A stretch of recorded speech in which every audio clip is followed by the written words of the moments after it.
upgraded Bronco Sport SUVs have the power, cargo space, and smart tech you need for tailgating on game day, camping under the stars, fall festivals, romantic dinner dates, concerts, antiquing. Is this the Led Zeppelin version, or is it the P. Diddy in Godzilla, the soundtrack version? Versatile SUVs. See your local Ford dealer today. Greatness starts here. You know Georgia Tech football is it's exciting Zeppelin. to watch. But here's something you might not see. Many of the mechanical and HVAC systems on Tech's campus that make game day and everyday comfortable were built by the hands of a United Association Local Union 72 plumber, pipe fitter, or HVAC technician. We do important work that makes a difference. If you're smart, like making great money, working with your hands, and you want a career that makes a difference, join us. Visit ua72.org. It's not a trait. It's not a talking point. Here, toughness is a tradition. It's woven into the white and gold, defines everything we do on the flats. Toughness is timeless. Take away the glitz, the flash, the attention, the adulation. Only toughness can lead to greatness. Oh, wow, they got the And here, smoke bomb we have atop the more flag down there. Okay, okay, It's forged I some see of you. our greatest successes, elevated us beyond what others expect. Okay. From a kick to a leap to a miracle. Hall of Famers, national champions, and those who have transformed the sport. And through it all, we've done it our way, not like anyone else, because we don't aspire to be like everyone else. So let others preach it, because we epitomize it. And on game day, you'll learn what Georgia Tech toughness is all about.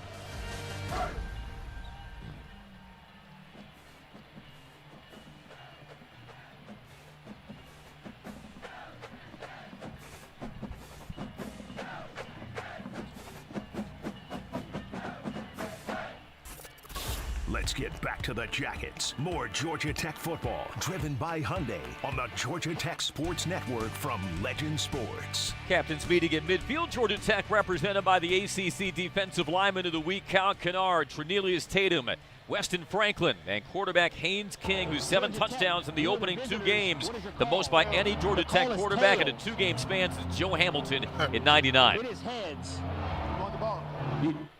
Which way would you like to kick? Ole Miss has won the toss and elected to receive. Georgia Tech will kick from the north end zone. Good luck, gentlemen.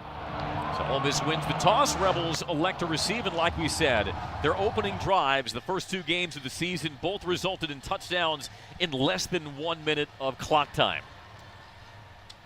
Yeah, that's a sign of an offensive head coach. That's a sign of an offensive team. That's a sign of a quarterback that's playing very well in Jackson Dart. And you want to show this home crowd something on the opening drive. Ole Miss wearing its Navy uniform tops with the white numerals, Navy helmets, the script Ole Miss in red outlined in white on each side.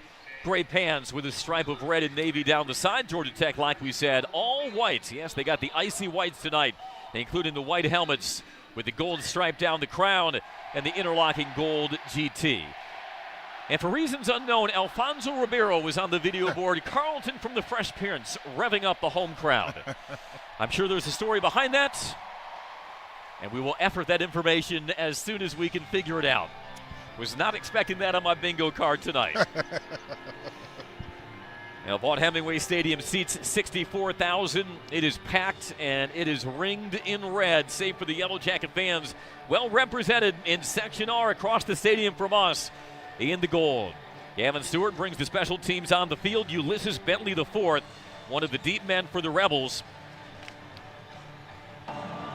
He stands beneath the L in Rebels off to our right. 13 touchbacks and 14 attempts so far for Gavin Stewart this early season. Jalen Knox, the other return man for Ole Miss. Settle in, buckle up. Glad you're with us tonight on the Georgia Tech Sports Network from Legend Sports as Stewart drops the arm, winds up, Tommy Slether, and we're underway. As he sends this kickoff thundering from left to right, fielded a yard deep by Henry. Gallops down the left hash, a sidestep at the 15-20, tries to break to the middle of the field, but gets tripped up at the 20. Ashton Haflin, the freshman, swiped him down before he could get into the open field.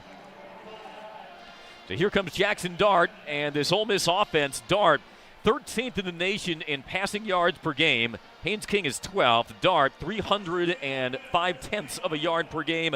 Also third in the nation in passer efficiency. And Quinshon Judkins, lo and behold, he's flanked at the right hip of Dart.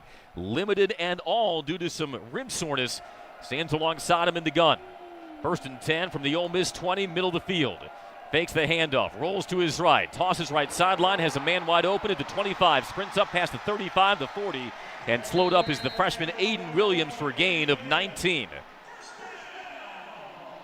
Tackled by LaMiles Brooks, who had his first career start against the Rebels last year.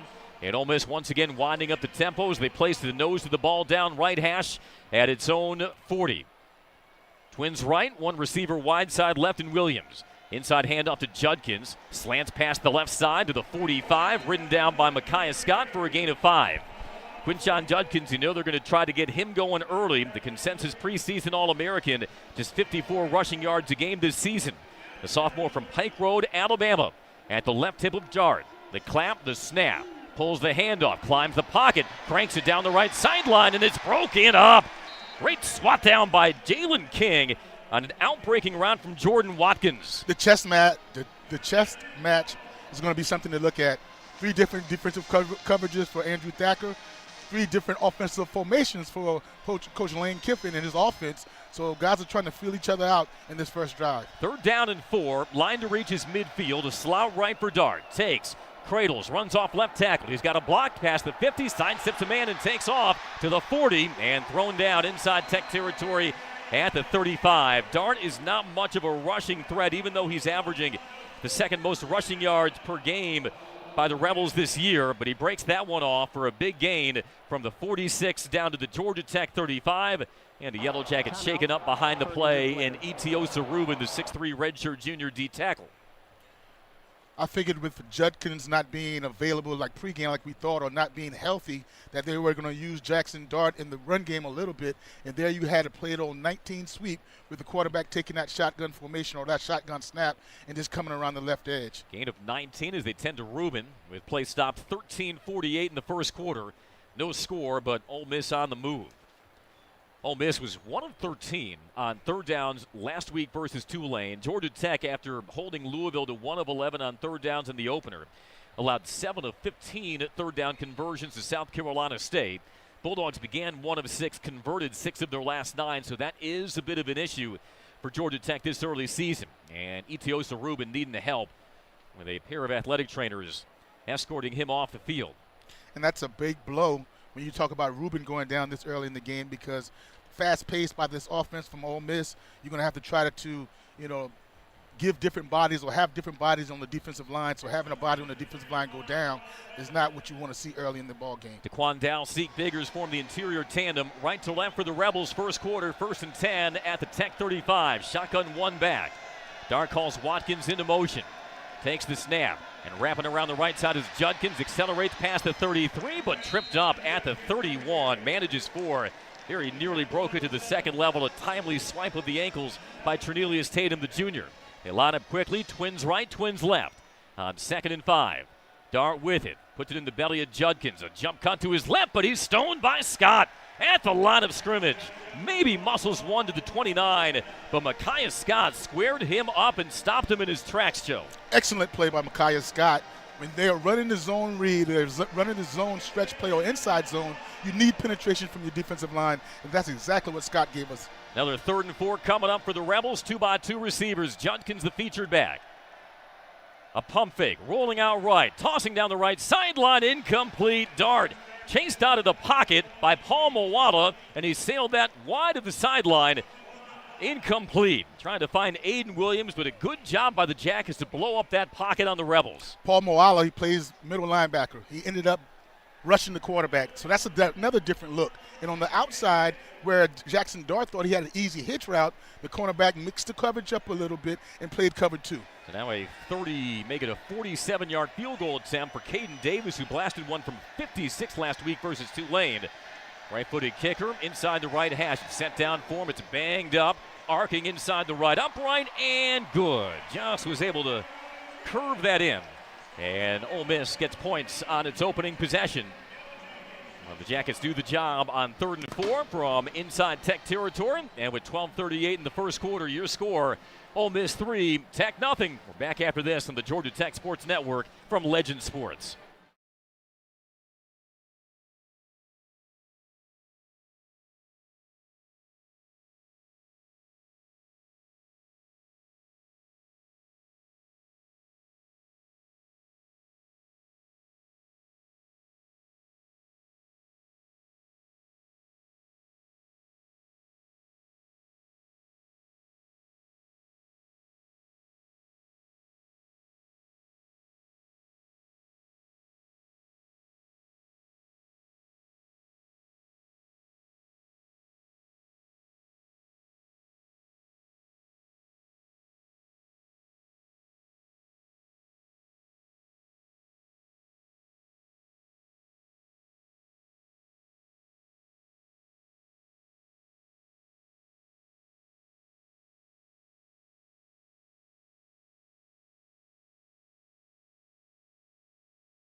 Tech football, driven by Hyundai on the Georgia Tech Sports Network. 8-play, 50-yard scoring drive from Ole Miss took up 2:17 of clock, ended in the 47-yard Caden Davis field goal.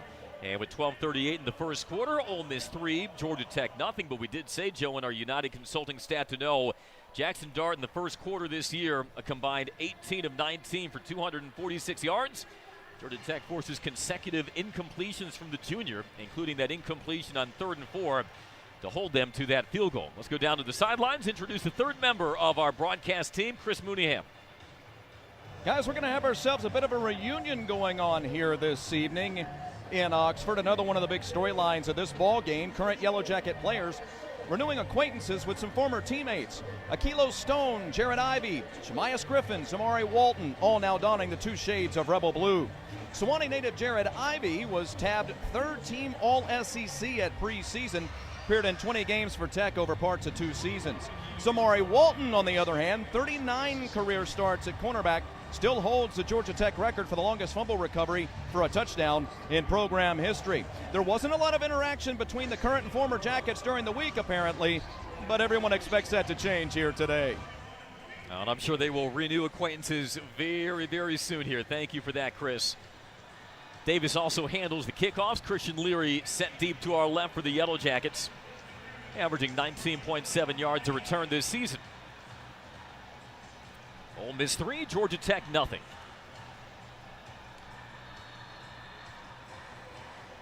Sixth all-time meeting between Tech and Ole Miss. Ole Miss leads the series 3-2. Here's the run-up by Davis. Strikes it with the right foot, and this is a bomb towards the back line at the end zone. And Christian Leary stays a statue at the goal line. So we told you Jackson Dart, 13th in the nation in passing offense. His counterpart tonight, Haynes King, the redshirt sophomore, is 12th nationally. 301.5 yards per game, 7 touchdowns, 1 interception. He's thrown the most touchdown passes in consecutive games by a Yellow Jacket quarterback since November of '99. And Tech comes in tonight, the first time with back-to-back games of 34-plus points since 2018. Jamal Haynes flanked at the right hip of King. Jackets left to right in this first quarter from the 25. Twins each way.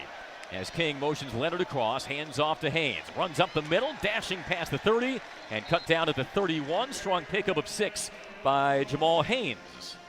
And Georgia Tech revving up the tempo as they empty it out. One offset and Leonard off the right tackle, Jordan Williams. He slides across. Shotgun snap to Haynes. Turns, throws left on the slip screen. It's Haynes. Cuts up the left sideline to the 33. Couple of yards shy of the first down. Kyrie Coleman, the senior linebacker, with the tackle. Brings up a 3rd down and a long 2 for the Jackets. And that's where you want to be. Long 2 if you bust a Faulkner, because you can have the whole entire playbook open to what you want to call motions, shifts. You can even run the ball for a short 3rd and 2. Ole Miss allowing 33% on 3rd down this year. Georgia Tech converting 52%. Trips right, 1 receiver up top on the boundary. Lone setback is Haynes. He gets the call, runs up the middle, takes a Rebel with him to the 36, and that's enough for the first down. Did Jamal Haynes ever hit that hole hard? Yeah, and that's what you're told to do if you're running back in a zone offensive running scheme. One cut, come downhill, lower your pad level, and run through a few tackles. Haynes comes out. Trey Cooley, the junior, comes in. With his team-high 3 rushing touchdowns, planted at the left side of Haynes King. Fans out 3 receivers who is left on first down. Takes and tosses out left to Cooley. Trying to bend it off the left side, but he is upended. Somehow drags a Rebel with him up to the 40. Looks like he'd be cut down at the line. Instead picks up 4.5. Tackled by John Saunders Jr., the senior safety. Trey Cooley is telling the defender, get in the weight room, son.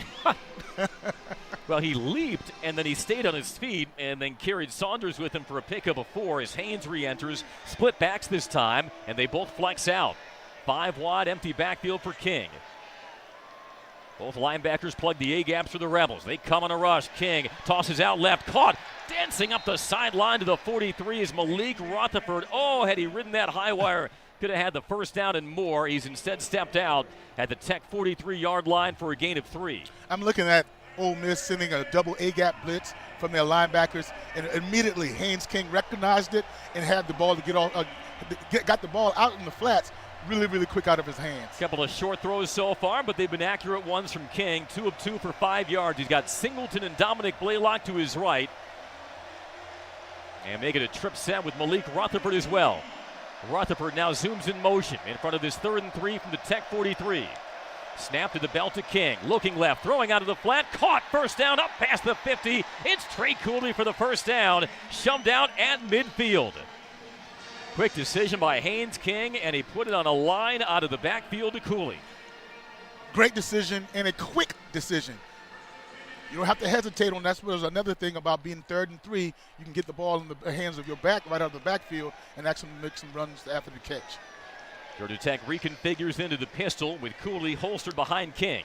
Swivels and hands off to Cooley. Angles left past the 35. He's upended, beg your pardon, at the 45 for a gain of 5. 9:27 first quarter, 3-0 Ole Miss, but Georgia Tech very deliberately marching inside Rebel territory. And it's all been about the first down success. 3 yards, 4 yards, 5 yards, 7 yards, and now you're ahead of the sticks, you're ahead of the chains, and it helps you in play calling. 8th play of the drive coming up. Cooley, the lone back, behind King in the pistol. Motions Rutherford to his right, joining a trip set on the wide side. Takes the snap, puts it in the belly of Cooley. Counters back 40, 35, a shake and bake at the 35, and brought down at the 29 for a first down. Chalk up 16 for Trey Cooley. Looks like Connor Scaglione's helmet came off, so he has to come out. That'll cause some reshuffling on the Georgia Tech offensive line. It'll be Brandon Bast who comes in taking his spot. But a first set of downs for the Yellow Jackets inside Rebel territory, officially at the 30. A 1st and 10 as we wind towards 8.5 in the first quarter. Inside zone, when you run the inside zone, you're going to have the interior linemen block their butt off and, move the line of scrimmage, and that's exactly what happened. Cooley alongside King. Gathers the snap, hands off Cooley. Hunting for room between center and left guard, and he grinds forward to the 26. Gain of 4. Good blocking up front. And I like the chemistry up front. When you're trying to run a zone scheme, you have to have 2 guys blocking up to the next level and getting the linebacker, and that's called timing. A lot of people don't know about timing within an offensive line, but that's what you saw when those guys got on the middle linebacker one at a time and was able to open the hole up. Rutherford and Singleton in a stack left. First time we've seen the Jackets go to the stack.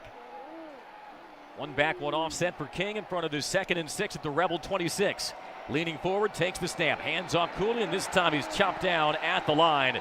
Hit from the side, no gain on the play, as Taron Perkins, the very highly touted freshman linebacker, with his 10th tackle of the season. Officially no gain is 3rd and 6. 7:25 and counting first quarter. Jackets trail 3-0. They swap out Luke Benson, bring in an extra wide out in Leary. That causes some substitutions from the Rebels sideline, near side of us. Jackets have converted both of their 3rd downs in this drive. King is 3 for 3. Play clock down to 8. Jamal Haynes planted to his right. Play clock at 3. At 2. takes the shotgun snap, short drop, tries to escape up the middle, but he's brought down at the 25. An all-out blitz by the Rebels. King spotted it immediately, but couldn't dash upfield. Just a gain of 1, and looks like the field goal unit will come on for a 42-yard try. That's what happens sometimes when you get your shot play clock winding down and you don't have a chance to audible. Yes, Haynes King saw that was a double A-gap blitz, and you knew that quarterback draw could not work, but he didn't have time enough to check out of it. Hayden Burr was good from 42 last week. This one setting up for a 43-yarder. High snap, it's set down, it is blocked. Rolling loose toward midfield, kicked upfield by the Rebels. They scoop it up at the 35 and brought down by Dylan Leonard at the 33. So the field goal block, and the Rebels set themselves up in plus territory. With 6:17 to go in the first quarter, it was Dejon Anthony flying around and getting a hand on it. And a Yellow Jacket shaken up as well on the play. Boy, that might be David Shanahan as he was scurrying back to try to jump on that. And that is certainly not what you want to see with your starting punter, nor that field goal block. It remains 3-0 Ole Miss over Tech, 6:17 first quarter. We'll take the timeout on the Georgia Tech Sports Network from Legend Sports.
Had converted a pair of third downs, had marched inside Ole Miss territory, and they were setting up for a 43-yard Hayden Burr field goal. That is boot blocked, and kind of an awkward play as that ball was wobbling back towards midfield. An Ole Miss player inadvertently kicked it about 15 yards upfield. And Ole Miss taking full advantage as they jump on it at the Georgia Tech 34-yard line. So not only do they block the punt, keep the Jackets off the board, Joe, but thanks to an inadvertent boot, I guess we saw 2 kicks on that play. They give themselves about 15 extra yards of field position. Yeah, I think you're being nice, partner. I didn't see anything inadvertently about that. I saw him specifically with his hands move the ball backwards or move it forward. So that's neither here nor there. They can't dwell on that. Coach Brent Key said in the beginning of the game that they're going to go through some adversity. You live to see or you live to play the next play, and that's where sudden change happens in football. You're going to ask your defense to step up here. So back come the Rebels right to left in this opening quarter. Both teams 50 yards of offense on their opening drives. 1 successful field goal, 1 not. As the Rebels slap hands in the line, Quinshon Judkins, a standing tail alongside Dart. Receivers tight to the formation, 2 left, 1 right. Waves Watkins in motion in front of him. Gathers, RPO, and off left tackle, sweeping is Judkins. Shakes off an ankle tackle and stumbles past the 30 to the 28, and a pickup of 6. Miles Sims eventually brought him down. Judkins last year versus the Jackets, 19 carries, 98 yards, 2 touchdowns, hands on knees alongside Dart. 2nd down and 4. Zone read. Judkins has a hole right side, bounces off a tackle across the 25 to the 24, and that should be enough on the second effort to get the first down. Mawala and Powell Lee combine on the tackle. Marco Coleman, defensive line coach for the Yellow Jackets, he wants more penetration. That's the inside zone again. And how do you stop an inside zone? You need penetration from your front 4. So fresh set of down. Well, they make it 3rd down, less than 1 for Ole Miss. They cock their heads toward the near sideline and get the play call. Dart from the gun. Judkins to his right rear. Watkins the motion man. The snap, the turn. Give. Judkins Waves made one tackle, bouncing to his right to the 23. He's got the first down up to the 22. Almost looked like he low-bridged somebody in the hole there. Might have been Zeke Biggers and kind of olayed him to get 3 in the first down. So now a fresh set of downs for the Rebels just outside the red zone at the Tech 22. Ulysses Bentley, the fourth, comes in for Judkins. 5'11", 200-pound senior running back alongside Dart. 3 receivers triangled on the left. Watkins now motions into the backfield. The take, and it's a keeper running left. Dart past the 15 and rolled up at the 12-yard line. Will be enough for the first down. And that kind of inside zone there with Bentley. And everybody bid on the back, and you saw Jackson Dart's running ability on that opening drive. Perfect play call against a perfect defense. You send a nickel blitz off of the edge. Jackson Dart did an excellent job of reading him and keeping the ball to run upfield. 4:19 first quarter from the 10. Stretch left. It's Bentley. Turns the corner to the 5 and hauled down at the 4. Gain of 7 for Ulysses Bentley. Miles Sims closed him down by the nearest sideline.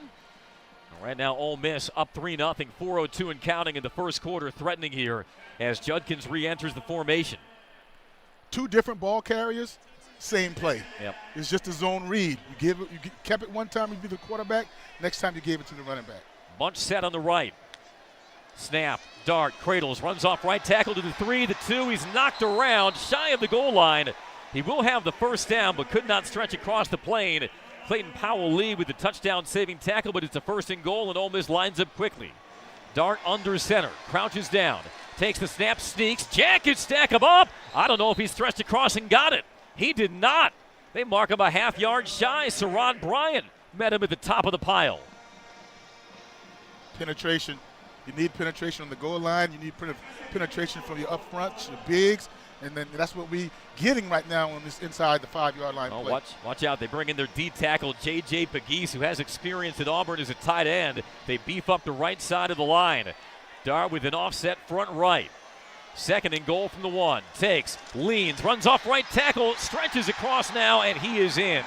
He was met there on the edge by Amari Harvey, but fell forward, just broke the plane, and got the score to make it 9-0 Ole Miss. 3:02 first quarter, and another Yellow Jacket shaken up in the end zone.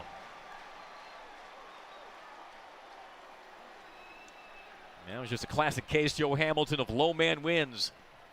We had Dart calling his own number off right tackle, and Amari Harvey seemed to square him up well, but a little too much momentum there on the run from Dart, and was able to fall across the goal line for the score. Pending the extra point, 9-0, and it is LaMiles Brooks now in a supine position there in the end zone. That is not a good sign either. No, that's your leader in the secondary. What we are seeing develop right now is that Lane Kiffin is saying to everybody, yes, I was unpleased with the run game, and I'm going to come out here tonight and run the ball. And what we haven't seen on film or on the stat sheet is that Jackson Dart being a part of that run game. It's been specific. Yes, I've seen him pull the ball down and run on passing plays, but now he's taking the ball and attempting to do it on design runs. While LaMiles Brooks helped to his feet, he will try to walk off under his own power. And to your point, Joe, Jackson Dart is Ole Miss's leading rusher. He's got 33 yards on 5 carries. 11 offensive plays for the Rebels thus far. I beg your pardon, 15 total plays. They've had 12 runs, only 3 passes. And none of those runs from Jackson Dart were passing plays. They were all, you take it, read it, and we trust you with your legs. Cade Davis on to attempt the extra point. There's a sent down for him. Boots it up. Good penetration by the Jackets. Can't get a paw on it, though, as it lands in the netting. Good. And with 3:02 remaining opening quarter, Ole Miss stretches the lead to 10-0 over Georgia Tech. Time for the Yellow Jackets to regroup. They'll do so after this on the Georgia Tech Sports Network from Legend Sports.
8 plays, 34 yards, 1 yard punch in by Jackson Dart to stretch the Rebel lead to 10-0 over Tech. 3:02 first quarter from Oxford. Let's pause 10 seconds for station identification. This is Georgia Tech football.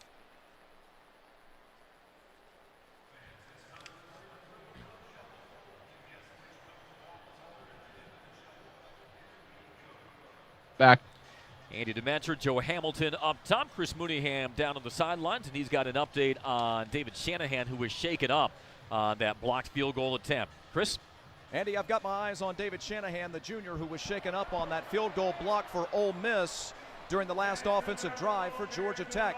Shanahan currently on the bike here on the visitors' sideline with his hand flexing and his leg flexing his right hip and lower back. There is no word officially on Shanahan. Keep an eye on him. All right, he is a right-footed kicker, so something to monitor.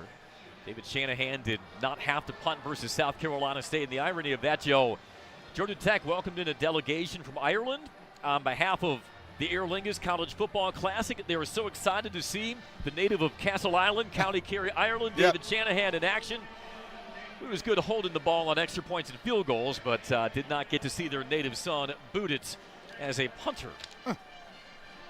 I'm sure he was, in his inimitable Irish brogue, very apologetic for that. Yeah. Nothing you can do about injuries sometimes. Yeah, hopefully he'll have more time to ride the bike there. As the kickoff is booted from right to left. This is a short one, arcing towards the far side. Takes a hop at the 15 and bounces out of bounds. Great poise by Jamal Haynes. He let that ball hit the turf right in front of him and hit a right turn out of bounds for an illegal kick out of bounds. And Tech will have the ball upfield at the 40. There's no need to panic if you're the Georgia Tech Yellow Jackets offense. You move the ball down the field on your first 11 plays, and out of those 11 plays, 10 of them had motions and shifts. So if Buster Faulkner wants to keep that defense off balance, he does not want Coach Golding to be or have a beat on what they're trying to do, and that's the way you keep a defensive coordinator off balance a little bit, shift and motion. So Tech starts this drive at its own 35, beg your pardon. 3 receivers split left. Jamal Haynes folded over alongside King. Measures up a 3-man Ole Miss front. Short drop out of the flat and throws it low, incomplete towards the wide side to Haynes. Threw that at his shins and he couldn't stretch down low to pull it in. Zamari Walton was in coverage, the former Yellow Jacket. 6th-year senior from Melbourne, Florida. And 39 career starts in the white and gold. And has settled in as one of the starting defensive backs for Lane Kiffin's defense. Inside of 3 minutes, first quarter, 2:58. 10-0 Ole Miss, 2nd and 10. Pistol with Haynes behind King. Double motion. Rutherford joins a trip set on the right. The snap, the turn, and the give. It's Haynes off left tackle, a cut back, and he pushes the load to the 38, gain of 3. Jamal Haynes, 113 yards in that win versus South Carolina State. Entered the night 8th in the nation, 8.2 yards a carry. A little bit of a slow grind for Haynes so far. That's 4 carries and 9 yards. Officially 3rd down and 7. Tech needs to reach its own 45. Quick snap. Here's pressure. Screened out right to Haynes. Sprints down the right side 40, 45, 50, and shoved out of bounds inside Rebel territory. They'll say the first foot went across the chalk at midfield, but it's enough, Joe, for the first down. And that's the maturity in Haynes King. The opening play of that drive, he missed the running back in the flat, extended handoff, easy throw. But when you come back to throw a swing route, he's able to put the ball 1 yard in front of him, right on the numbers, and allow him to have some run after the catch. 12-yard gain. Cooley at the left rear of King now on 1st and 10. He slides Leonard in motion. And a swing pass left flat to Cooley. Trying to get a block to the edge, but he is belted. Ball pops out of his cradle at the end of the play. Bounces out of bounds back to the 45. That's going to go for a loss of 5 as Trey Washington, the junior, and fellow Hewitt-Trussville High School graduate like Tech head coach Brent Key shoved him out, and another Yellow Jacket is on bent knee and down near that play, and that is Cooley. And we should note that Dante Smith is not dressed tonight. So Georgia Tech out one of its veteran members of that running back stable. And now Trey Cooley is on all fours in front of the Tech sideline, the intended to. We've had to call out the Georgia Tech athletic training staff far more often than we would like. Barely 1 quarter into this game. 1:56 remaining, first quarter. 10-0 Ole Miss. I don't know if that was a design swing pass by the running back to have blockers out in front. but just the penetration from the Ole Miss defense caused Cooley to have to arc a little bit as opposed to putting one foot in the ground and going downhill. And Cooley has the longest play from scrimmage today, that 15-yard run on the opening possession. You can recover from a lot of different things offensively. You can have a big play, a run play, a long pass play, intermediate, or a post route or a go route. But it's hard to get back on schedule when you lose 5 to 6 yards on the first down.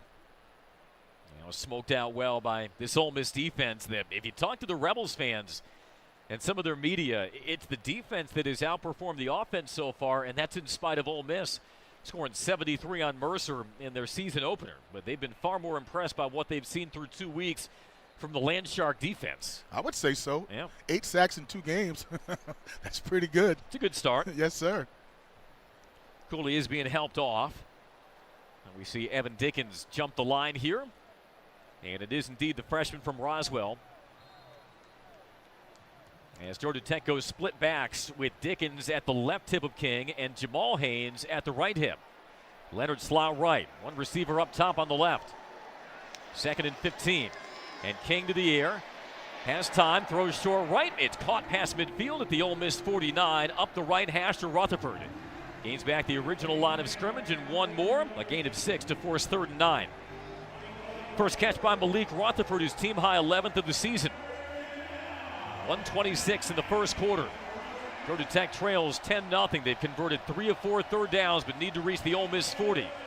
Eric Singleton comes out. Georgia Tech adds a tight end in Leonard. Both he and Seither in line on the right.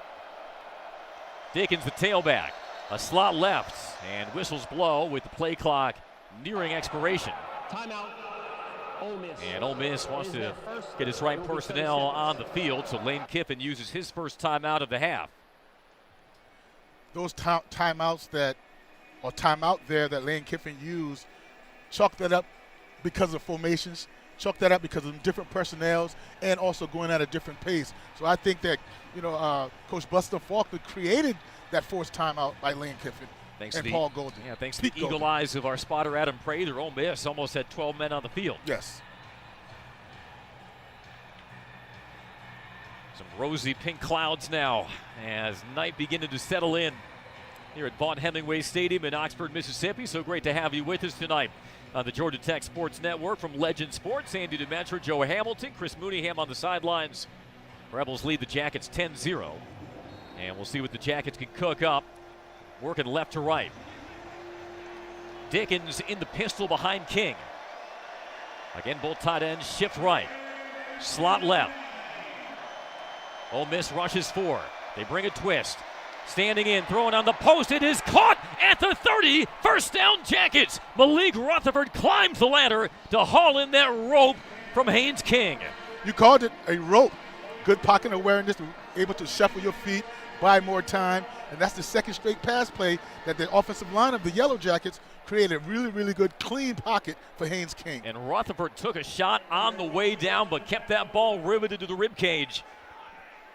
Big gain to the 31 of Ole Miss. 31 seconds first quarter. Rutherford shoots in motion. Pistol formation for King. Hollersford and gets it. Zone read, keeps and flips left flat. Seither gets a block. Down to sideline 20 to the 15 and tackled out of play at the 15-yard line. It was Brent Seither leaking out, and who sprung the block to seal him on the edge? Malik Rutherford. Oh, excellent play. That's old school, new school triple option. It's just a new school triple option. You fake it to the running back. You have the option to take it if you're Haynes King, or you have the pocket or the option to distort downfield as the third option. Final seconds tick off the first quarter clock, and that'll do it through 15 minutes. But Georgia Tech converting some more third downs. 100 yards of offense despite no points. They trail Ole Miss 10-0 here in Oxford. Georgia Tech down but driving. We'll be back after this.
Rutherford laid on the redshirt senior cornerback DeAndre Prince to spring side or loose, leaking out of the backfield.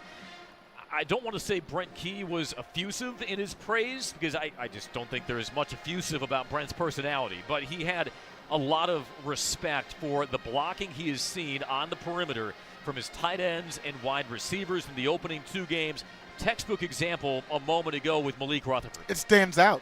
Extra effort, it stands out. And when you're on a football team and you have 2 receptions like Malik Rutherford, and now you're asked on the next play coming up to block, don't you know now that Scyther caught the ball with his back to the defense? So when you turn up, you have to trust your teammates to get there, or teammate to get the block, and that's exactly what you're seeing now. Those guys believing in themselves, trusting themselves, and knowing that, hey, eventually if I do my job, as far as the little things, I'll get rewarded by getting the football. That could have easily been no gain or Yes. a loss of 1, instead 16 yards for Brett Scyther. I thought he only caught touchdowns at Georgia Tech. He's had 2 receptions this year. Both went for scores.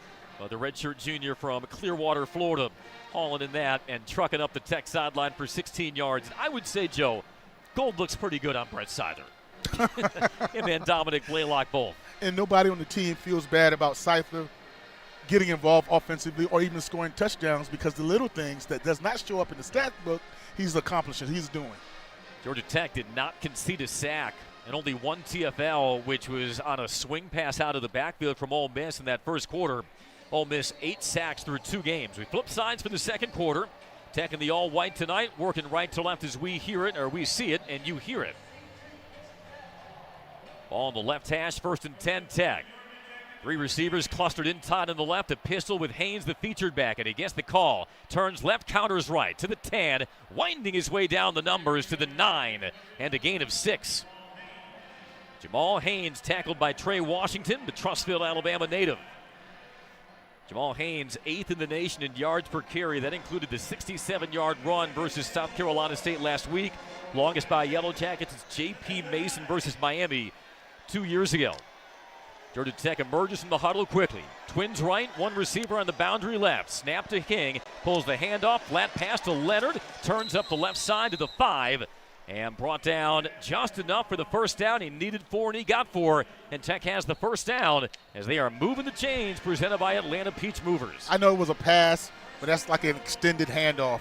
Very safe. You're going to ask the quarterback to be on target and put it where his wide receiver can catch it and nobody else. And that accuracy, short to intermediate, is very important to have the guys run after the catch. First catch of the year for the senior Dylan Leonard.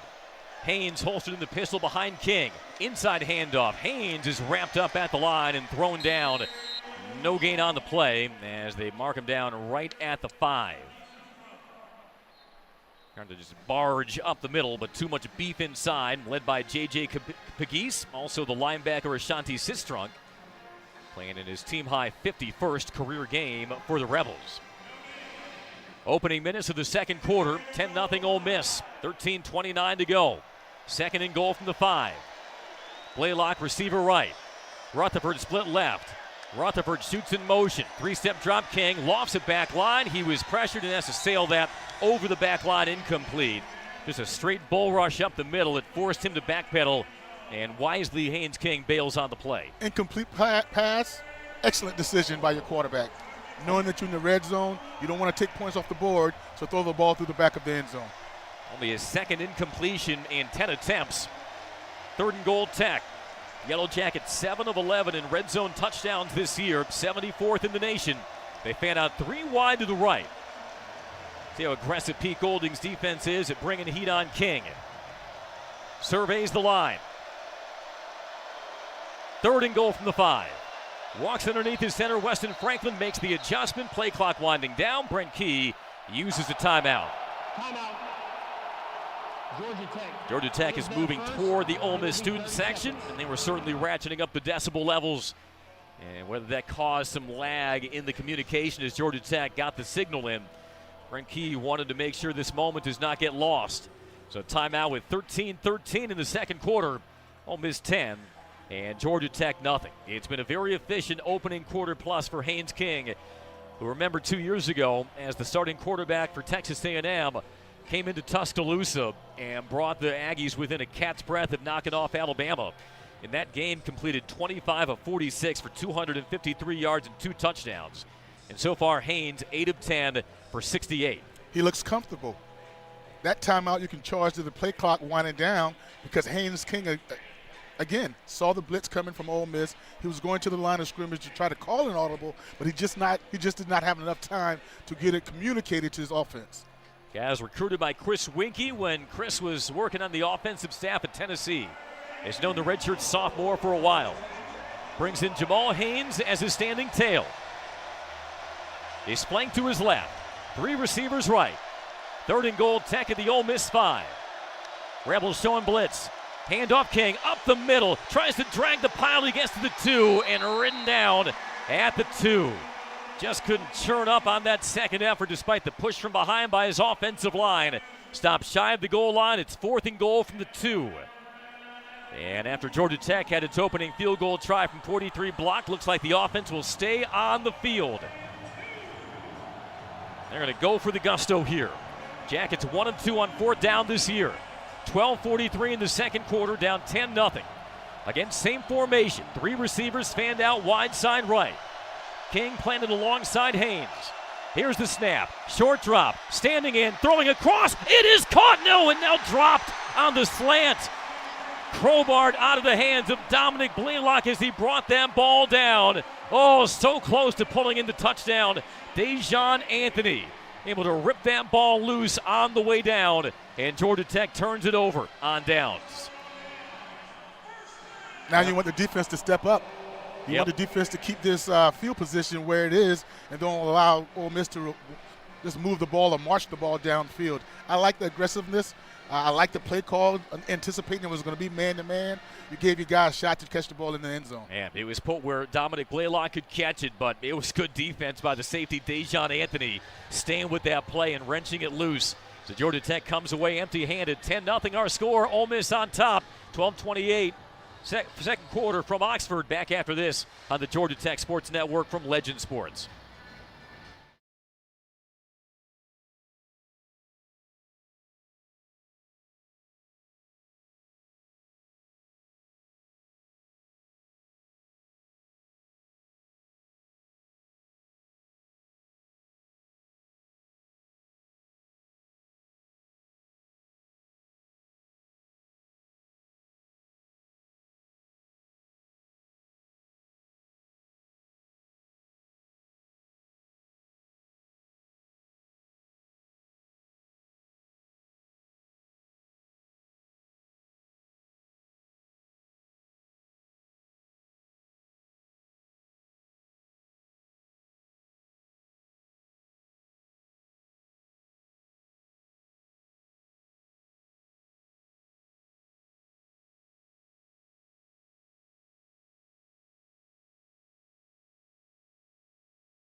The Yellow Jackets chewed up 5:33 of clock. They had a 4th and goal from the 2.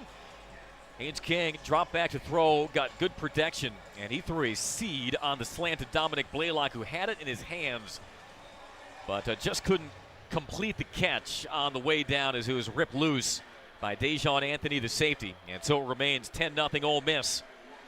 Don't mind that play call, and there was good protection by that offensive line to allow Haynes King, Joe, to go through his progressions. Very good protection, and I don't quite have my finger on if Brent Key wanted to be aggressive there because he knows he has to score 7 points, or the fact that his kicking game is not where he wants it to be. Back come the Rebels. Judkins, the lone setback. He takes the carry, tries to slant left, but the Jackets stuff him after a gain of 2 to the 4. Quinshon Judkins was listed as doubtful today after he banged his ribs against Tulane last week. That's already a team-leading 7th carry for him. And only 27 yards with a long of 6 for the man who finished 11th in the nation with 120 rushing yards per game a season ago and set the school record with 16 rushing touchdowns. He comes out. Ulysses Bentley, the 4th now at the right rear of Dart. That's 9 straight running plays by Ole Miss. Puts Watkins in motion in front of him. They keep it on the ground, and Watkins, he slips an arm tackle across the 5 and drags the Jackets up to the 10. For a gain of 5, it'll be 3rd down and a long 3. Kyle Eford, the redshirt freshman from Decula, second on the team with 7 tackles versus South Carolina State, brought him down. Ole Miss is 2 of 3 on 3rd down today. Trying to work from their own 2. It's 3rd down and 2 from the 10. They motion out Judkins as Dart twiddles and finds the laces, throws the out route. It's caught, and slipping an arm tackle past the 20 is Watkins. Gets the 1st down and more across the 20 to the 25. Worked out of the ankle tackle of Jalen King and Omar Daniels. And it goes back to what you said, 9 straight runs, and then all of a sudden Georgia Tech had to send somebody out of the secondary on a blitz, and they picked it up and passed it. Quick snap, QB draw, shooting up the middle past the 30, goes Dart, he's into the second level, a stiff arm at the 50, down the left sideline 40, 35-30, to the 20, to the 10, and finally brought down inside the Georgia Tech 10 at the 8-yard line. QB draw all the way, and Kenan Johnson saved the touchdown.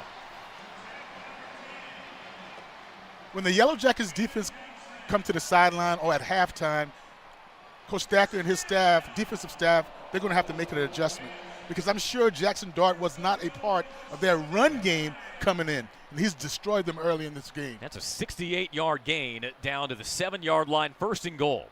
Slot left, 1 receiver right, and Aiden Williams, the freshman. Shotgun snap to Dart. Swivels, hands off Bentley, hunting for room. Off right tackle, and he is brought down by Braylon Oliver at the 5. Only 2. Braylon Oliver bringing his pads like he did last week, the redshirt senior from Douglasville. Makes it 2nd and goal. 10-10 and counting, 2nd quarter, 10-0 Ole Miss, and now Judkins back in.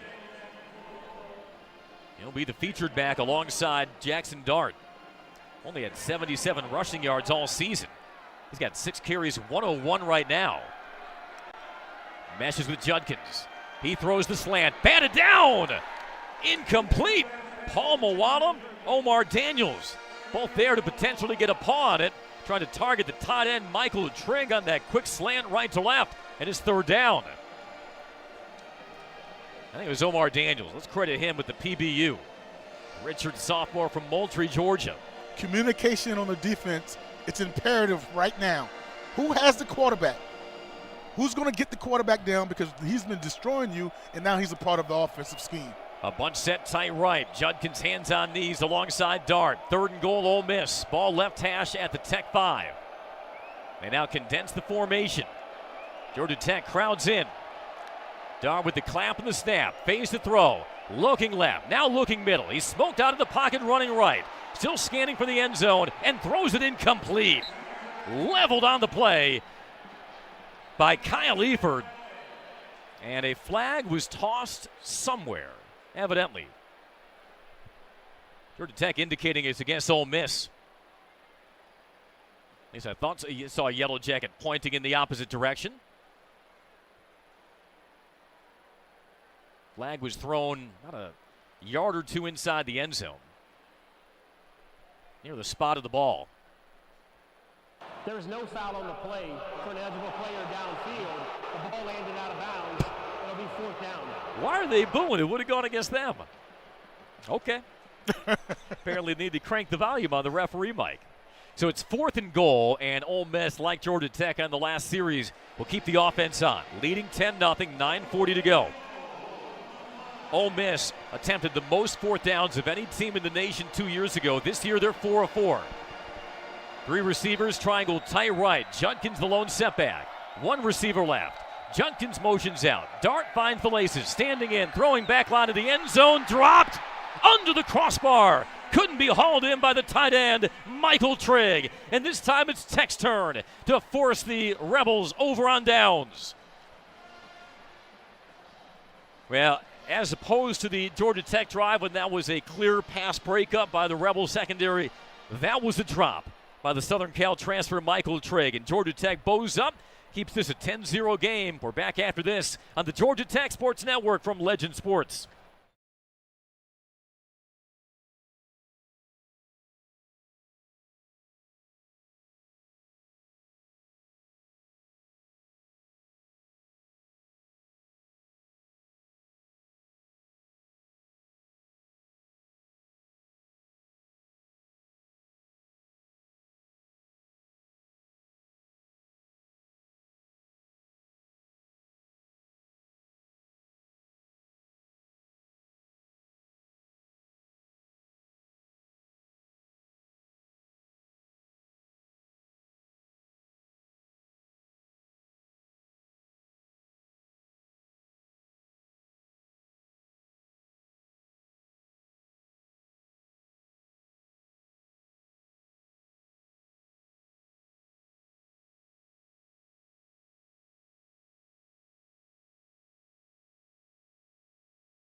where Georgia Tech had to send Trey Cooley into the trainer's tent. In the process, they had to kick out David Shanahan. Shanahan, by the way, is now helping to warm up the kickers. Not sure if he'll come back into the ball game. We'll find out very shortly. Trey Cooley, as we speak, running up and down the Georgia Tech sideline right in front of me. He's taking a few sprints and then having conversations with the training staff. His future for the ball game, undetermined. And Cooley right now, 4 carries, 28 yards to lead the way for Tech on the ground. And a guy who's been a very physical runner has that change of pace back with Jamal Haynes so far. So Tech takes over following the change of downs. Right hash at its own 5. Jamal Haynes tucked behind Haynes King in the pistol. King straddles the goal line as they reconfigure the formation, load up the left side. Jet sweep motion by Leary, and they keep it on the ground. And a hole off the left side for Haynes, ridden down at the 10, and he'll gain 5. As he peeled off, following the handoff from King, Stephon Wynn Jr., the 6th-year senior D tackle. Well-traveled young man, began at Alabama, then Nebraska with the tackle for Ole Miss. It's fun to watch Jamal Haynes run the football because there's no wasted movement. One cut, downhill. He's not trying to be fancy. He's going to follow the blocking scheme and get north and south. Yeah, he's not tiptoeing through the tulips here. He's holstered behind King in the pistol. 2 tight ends on the right. Snap, turn, give. Cooley makes a man miss up past the 15 and brought down at the 19-yard line, about a yard shy of the first down, but he planted his right foot in the ground, cut back inside, and Olay to defender to pick up about 5. Woo! He had Jeremiah Jean-Baptiste chasing vapors. They sneak it with King, and he gets a push from behind for the first down on 3rd and less than 1 to the 22. It's not going to show up in the box score, but that was a very, very important first down. You said 93 yards drive for the Ole Miss Rebels. You need that defense to get a little rest on the side, get some fluids, and talk over some things. More importantly, how are we going to answer Jackson Dart running with his legs? Now good to see Trey Cooley back in, the junior behind King in the pistol. Slot left, pivots and takes the handoff, runs right, and maybe musters one. Well, I don't know, they might have brought him down a yard behind the line depending on our vantage point. Akilo Stone, that's a familiar name. He had a TFL for Georgia Tech last year against Ole Miss, and they will credit him with no yards on that game for Cooley. 10-0 Ole Miss, 7:44 second quarter from Oxford. 2-by-2 receivers. They empty out the backfield. King to the air. Turns, throws on the slant, caught at the 25, and twisted down at the 29-yard line. Malik Rutherford, no. Christian Leary, who would step up in the absence of Chase Lane. It's the junior Christian Leary getting a fresh set of downs for the Jackets. Excellent play by Haynes King. You had a double slant coming outside or from the 2 receivers on the outside slot, and he hung on his back foot. It wasn't open in the first window, so he waited for his guy to come open in the second window. That was a rocket on the slant from Haynes King. Gets everybody organized. 2 receivers split right in a stack. 2 receivers stack left. On 1st and 10, the snap, the mesh, and Haynes a hole off the right side 30, cut back 35, weaving and winding up to the 38-yard line, and that's a first down. Jackson Dart ain't the only QB tonight who can run, Joe Hamilton. That's right.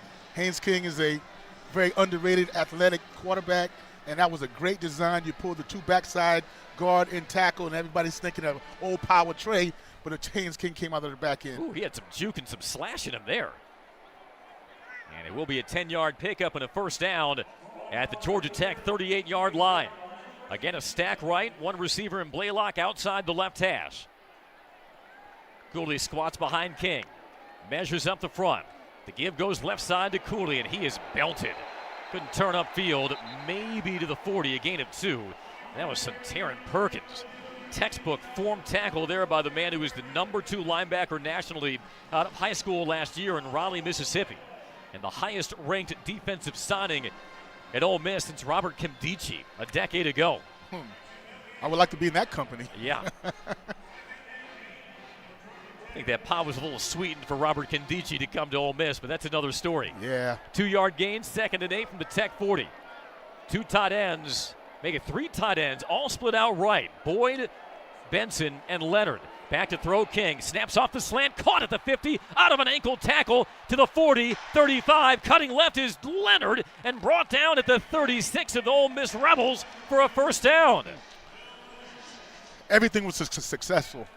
Pass protection, Haynes King being deadly accurate, and you have your big tight end running a wide receiver type route.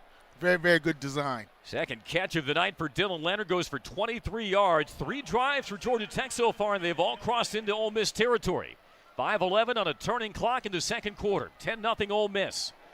Georgia Tech slows down the tempo. 2 receivers left, and whistles blow. And you know what? I think we have an issue with the far side first down chain. So it's an equipment issue.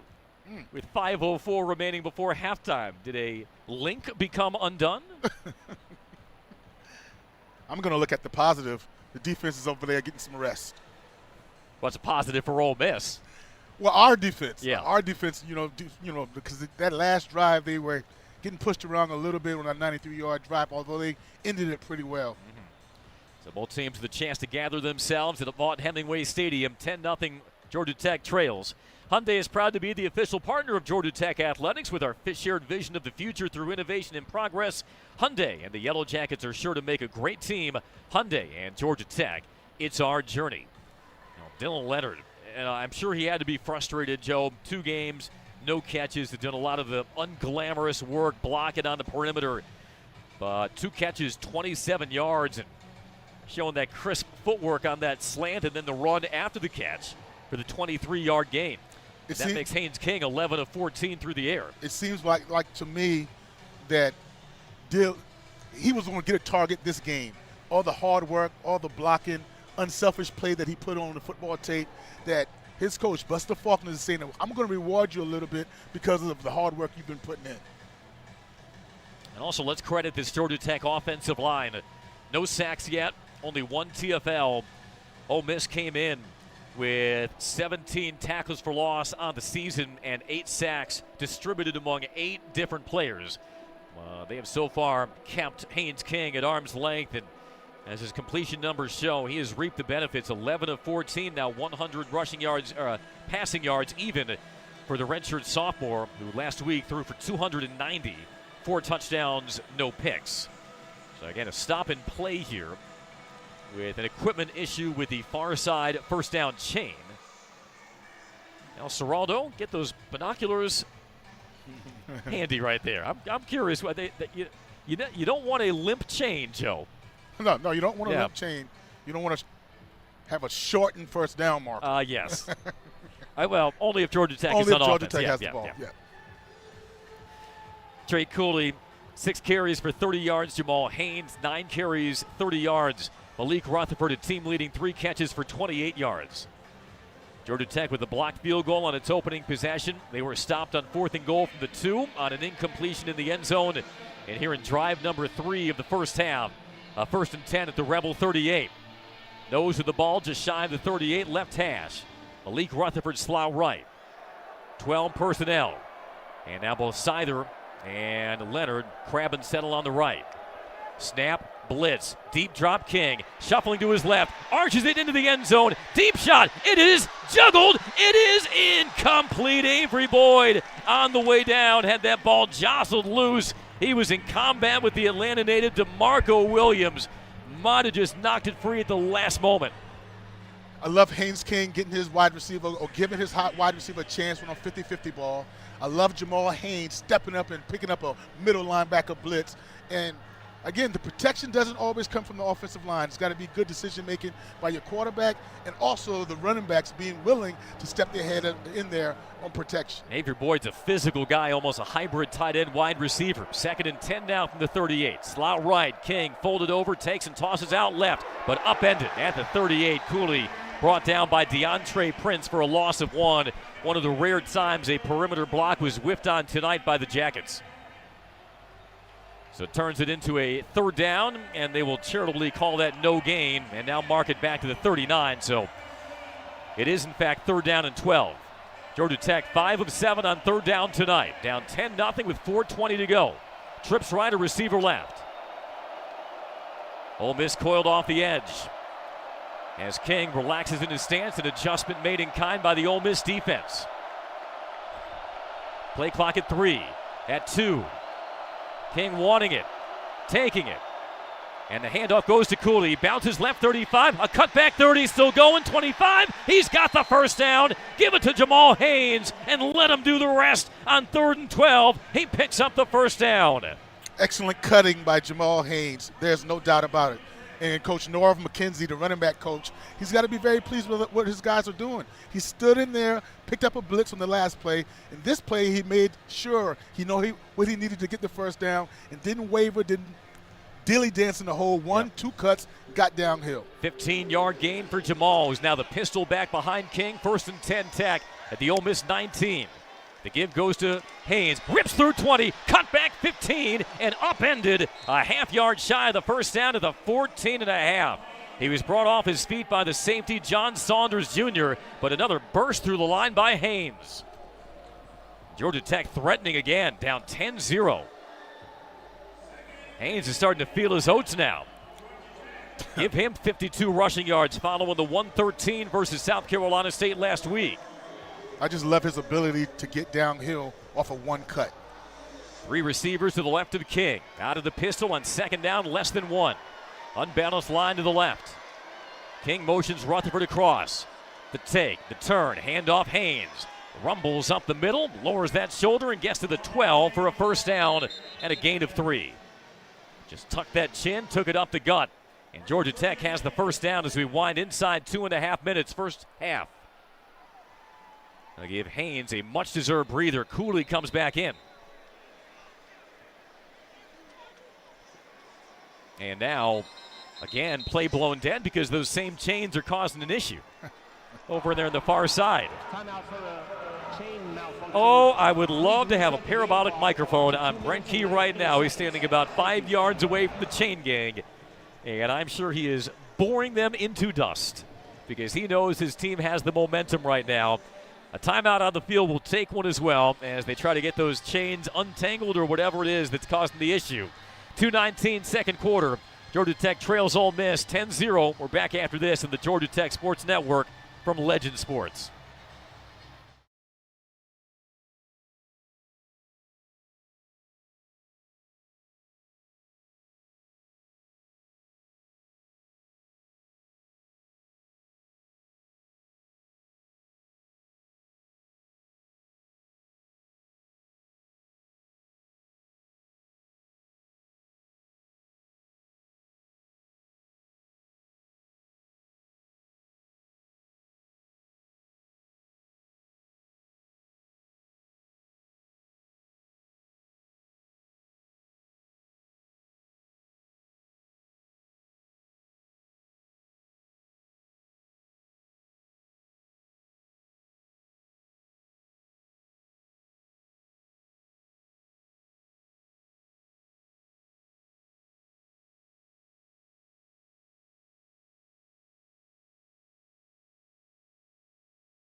The rest they're getting, the ability for the coaches to draw some things up without using a timeout. That's huge.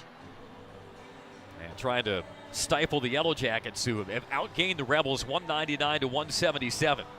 First Georgia Tech possession was a blocked 43-yard field goal. Second possession incomplete on 4th and goal from the 2. So 3 drives, and Georgia Tech is very deliberately, very clinically moved into Rebel territory. Just nothing to show for it yet. Haynes King, the SEC expatriate by way of Texas A&M, 11 of 15, 100 yards. Also has run it 3 times, 14 yards. He's been in total control of the offense. Not panicking, not rushing anything. As has Buster Faulkner, Tex OC. Yes, we've got a Faulkner in Oxford. Twins left. One receiver in Rutherford, tight right. Cooley is into the standing tail. Motion across by 2 Yellow Jackets. From the pistol, King sends Rutherford shooting in motion. Hands off Cooley. Angles left, tries to spin away, and gets to the 11. Just a gain of 1. Tried to find that cutback spin, but couldn't escape the clutches of Isheem Young.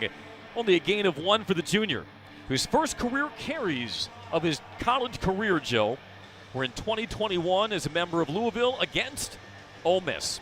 Carried it 3 times that night, 11 yards. Remains in as the lone setback.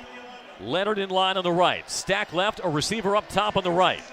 2nd and 9. Play action. Jump ball, right corner of the end zone. It is caught. Was it in bounds? No signal yet, and they say incomplete. Eric Singleton hauled it in, but didn't have a foot in bounds. A lot of chicken fighting going on over there. So it's 3rd down now. Line to reach. Not a goal-to-go situation. Line to reach is the 2. Twins right. Trips left.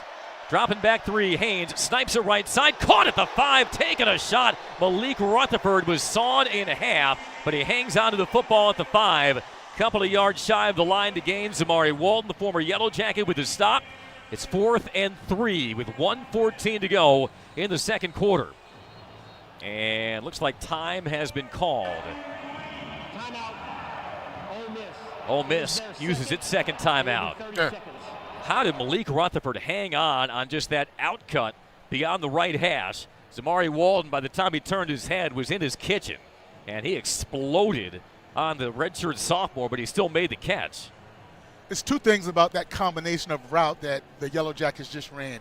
You had an outside go and an inside slot out by the inside receiver, but when it's covered 2 like we just saw, that wide receiver has to sit in that hole. You can't break it out and think you can run right to the sideline, and that was the awareness by Haynes King and also the wide receiver.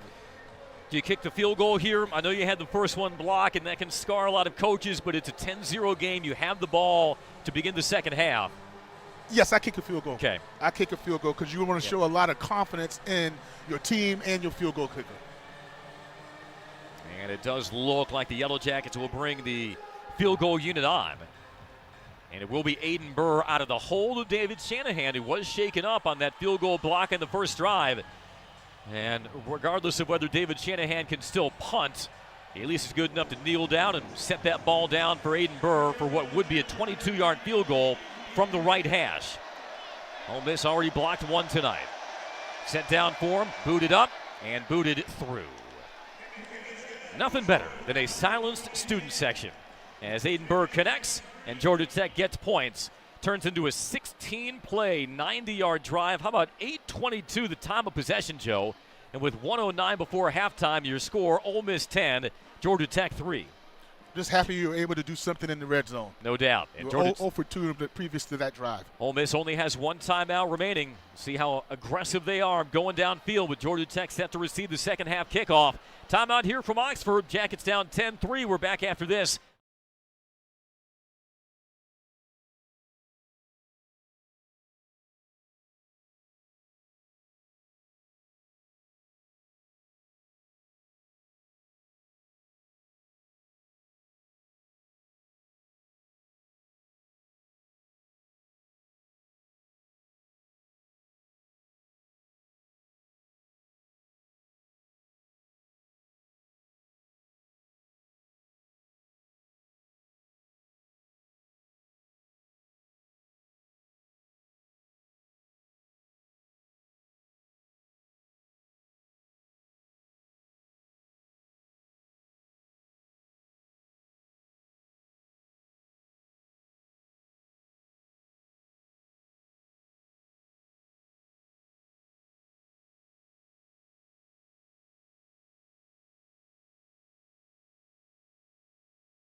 Said yes.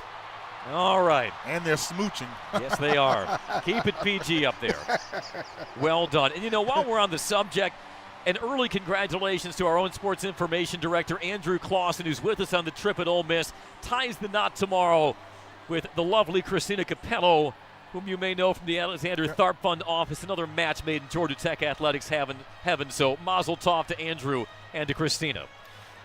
I lost my train of thought. Well, that's a great decision. That's a great decision by tying the knot. Yep.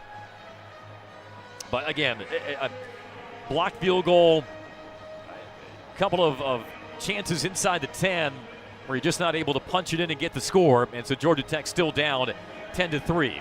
Here's the windup by Shanahan. Strikes this with the right foot, pinwheeling towards the 5. It'll be taken out by Bentley. Sprints up the left numbers, 20, 25. Spins past the 30 and down to the 32 before Kyle Eford brought him to the turf. 1:04 remaining, second quarter. Ole Miss with one timeout remaining.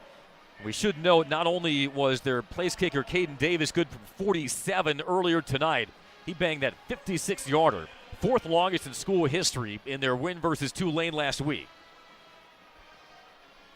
Jackson Dart has 101 rushing yards, including that 68-yard bolt on the last drive, but just 2 of 7 through the air for 34 yards. Loads up Judkins beside him. 3 receivers triangled down to our right. Takes the snap, belt high. Retrieves the throw. Plenty of time. Quick dump onto the middle. It's caught by Judkins, but he's brought down at the 34. Just a gain of 3. Second down and 7. Tackle by Kyle Kennard, the ACC Defensive Lineman of the Week. 2 receivers right, 2 left. Here's the snap to Dart. Well protected again. Steps into his throw. Fires over the middle. Batted by Moala. I think he just read the eyes of Dart as he tried to jam that in to a very tight window on a deep cross. And the reason why it was a tight window because Andrew Thacker decided just to rush 3. And when you rush 3, then you have 8 in coverage, and there are not many windows in 8-man deep coverage at all. And Paul Moala had a team-high 4 interceptions for Idaho last year. It's 3rd and 8 from the 34. Shotgun snap to Dart. Surveying downfield. Under pressure. Guns it over the middle. Caught at the 46. Catch made by Jordan Watkins, the senior. Stops the clock momentarily with 33 seconds to go while they reset the chains. First catch by the man in Watkins who leads the Rebels in catches this year. 2-by-2 set. Off play action. Here is Dart. Gunning it left side. It is incomplete. Knocked down by Miles Sims. Just a comeback route by the senior from Atlanta, Dayton Wade, toward the sticks. And Miles Sims was not fooled and didn't get too much depth on the back pedal. It's 24 seconds to go. Second quarter from Oxford, 10-3 Rebels. Second down and 10. 3 receivers bunched off right for Dart. Georgia Tech rushes 4. Dart bobbing around, steps up, sprints away, past midfield, and crunched down by the Jackets inside the right hash of the 45. 15 seconds left. He's shy of the first down, and the Rebels have to use their final timeout. Lamiles Brooks on the tackle. Good to see Lamiles back out there after getting shaken up in the first quarter. So the ball right now is at the Georgia Tech 45, officially 3rd and 2. And based on where he kicked his field goal last week, 39-yard line is where we know Caden Davis's range is. It's a very tricky call for Lane Kiffin. If you don't get the first down, then the clock will run out because you can't clock it, and you don't have any more timeouts left. And then all of a sudden, if you try to make the first down, what happens then if you do? You got to run up there and spread the ball very, very quick. And if you're the Yellow Jackets on defense, you're trying to make sure you keep everybody inbounds, and you're trying to get a sack. Yep. By the way, of Ole Miss's 28 plays in this first half, only one, Joe, has gone for more than 20 yards, and that was the 68-yard run from Dart. Ole Miss came in tied for second nationally in plays of 20-plus yards. They had 22 of them in their opening 2 games.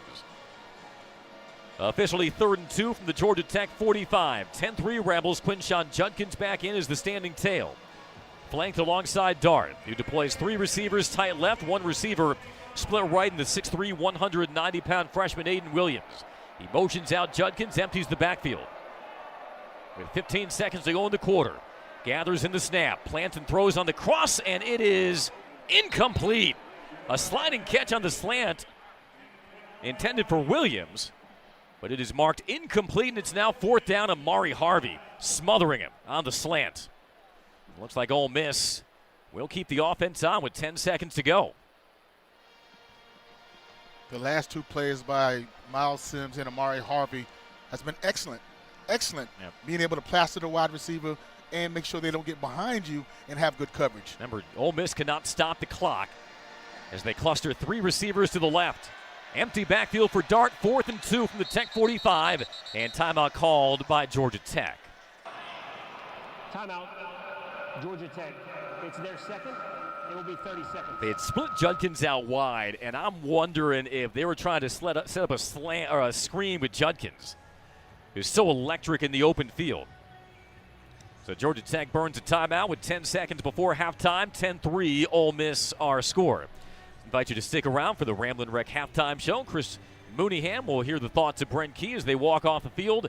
Justin Hanover anchors our coverage inside the network studios. Let's pause 10 seconds for station ID. This is Georgia Tech football.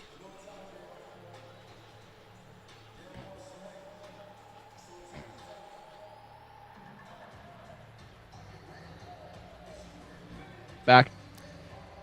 Andy, Joe, and Chris back with you as night has befallen Vaught Hemingway Stadium. First ever visit by the Yellow Jackets to the home of number 17 Ole Miss. 10-3 Ole Miss on top as Georgia Tech seeks its first win over the Rebels since the 1953 Sugar.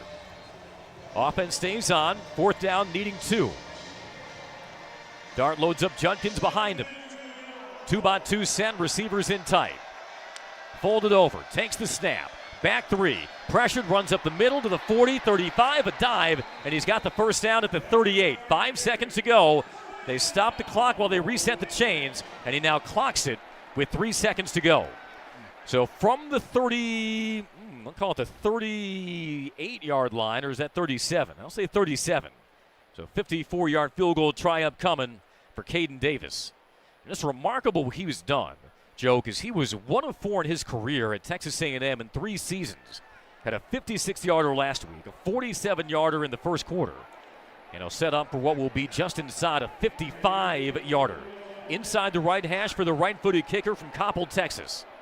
3 seconds to go. Snap is back, set down, booted up, and knocked down by the Jackets. They get a piece of it, and it flutters harmlessly through the back line of the end zone. Might that have been Zeke Biggers? He's bounded off the field like he got a bear paw on it. And Georgia Tech holds the Rebels off the scoreboard on the last drive of the first half. Well, and I don't see anybody from the Yellow Jackets bench walking into halftime. Nope. They're excited. They felt that that's a win. You missed a field goal. You had one block. You had a turnover inside your goal line on 4th down.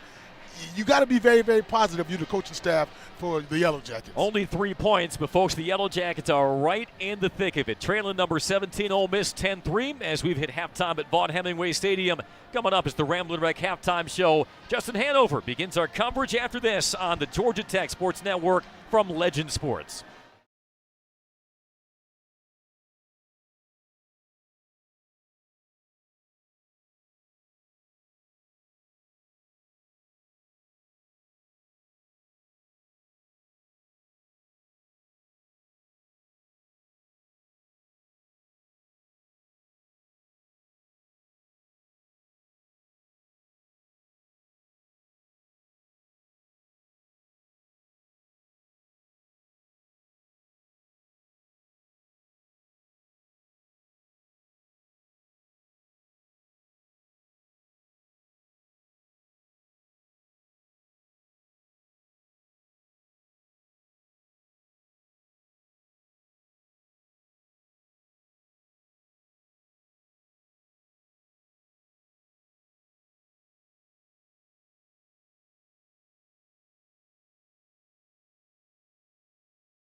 For 17, Ole Miss 10-3. Time for our first half stats presented by Coca-Cola. Is Coke Zero Sugar the best Coke ever? That's a bold question, but it's got that irresistible taste to back it up. It's too bad you can't taste with your ears, because this Coke Zero Sugar is really amazing. You have to take a taste for yourself. Coke Zero Sugar, best Coke ever. Georgia Tech possessed the ball for 20 minutes and 20 seconds of that first half. Ole Miss, even though they are a quick strike offense, only held to it for 9:40. Georgia Tech outgained the Rebels. Were outgained by the Rebels 209 to 206 in that opening half. Tech led by Jamal Haynes on the ground, 13 carries, 55 yards. Haynes King through the air, 12 of 17, 103 yards. Malik Rutherford, his top target, 4 catches for 34 yards.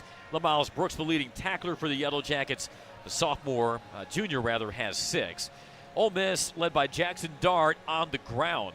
8 carries, 118 yards. That included a long of 68. Also had the 1-yard touchdown plunge.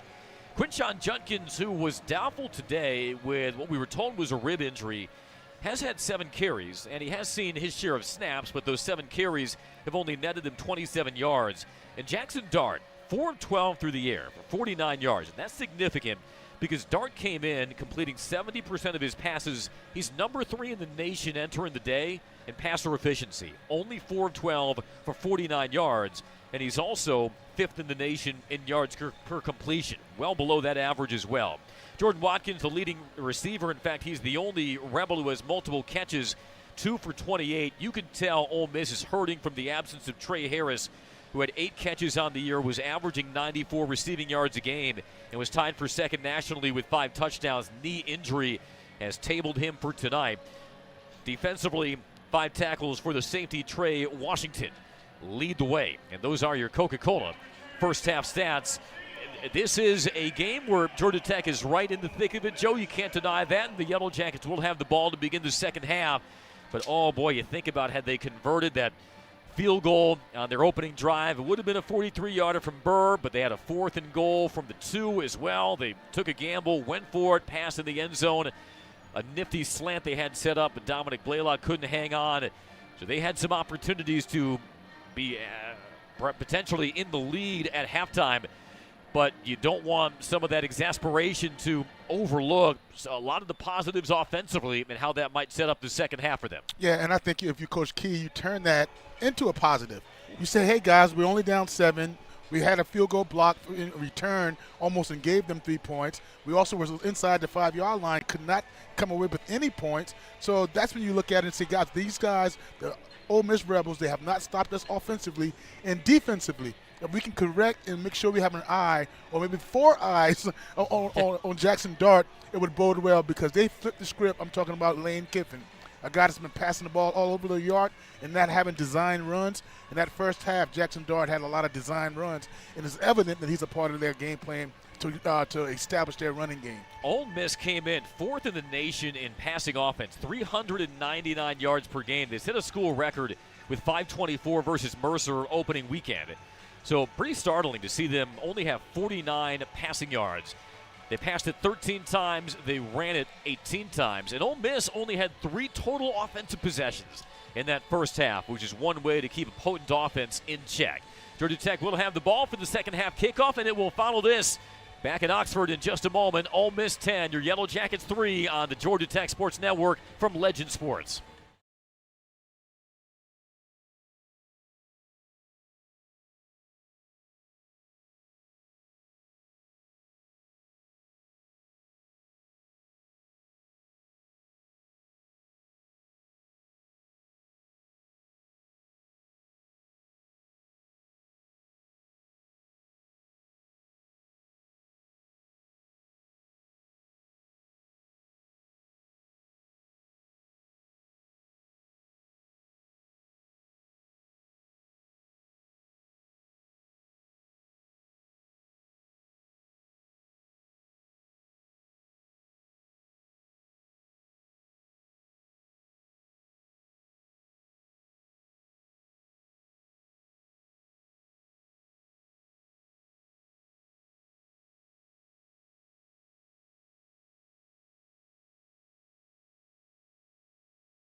On Tech's opening possession, he did go into the medical tent. We have not seen him warm up to punt, but Georgia Tech hasn't need to utilize him.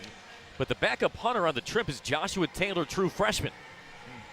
See if they can keep that leg holstered with him as well. Yes. As Christian Leary ranges back to our left, set to receive the second half kickoff from Davis.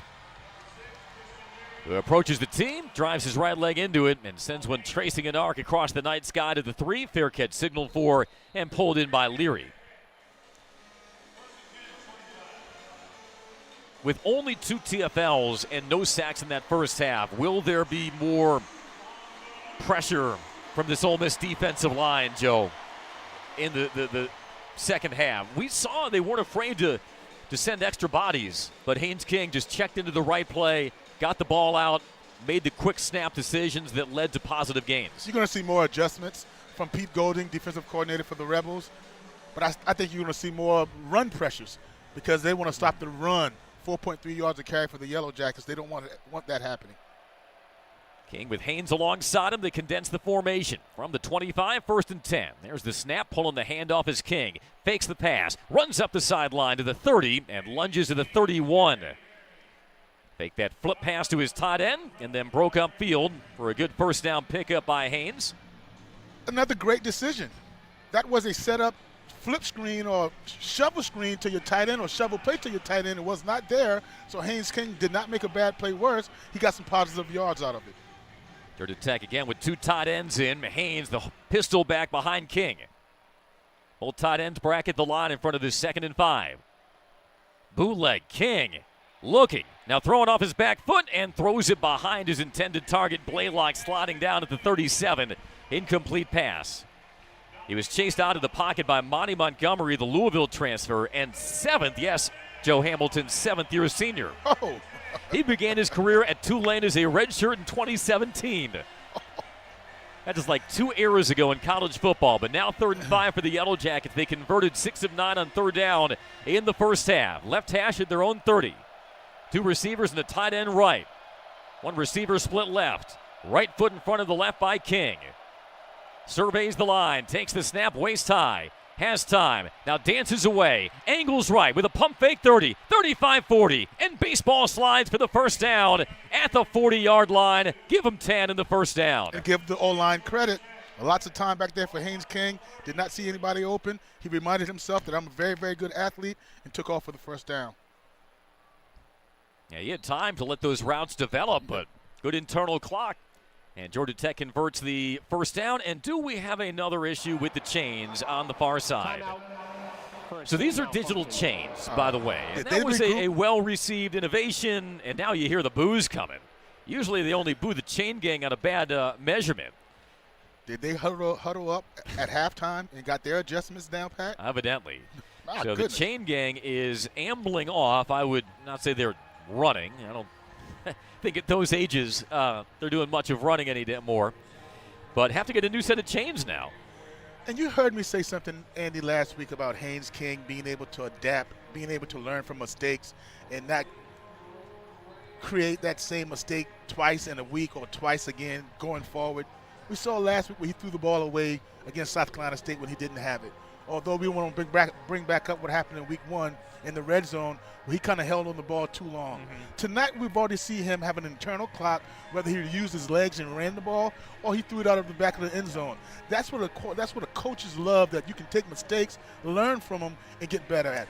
It's been an efficient performance by the redshirt sophomore, former Under Armour All-American, who was named the number 5 dual-threat quarterback nationally by 247, coming out of high school, where he led his high school to its first state title in 81 years with his dad as the head coach. I think they have the chains sorted out. 1st and 10 Tech, right hash at its own 40.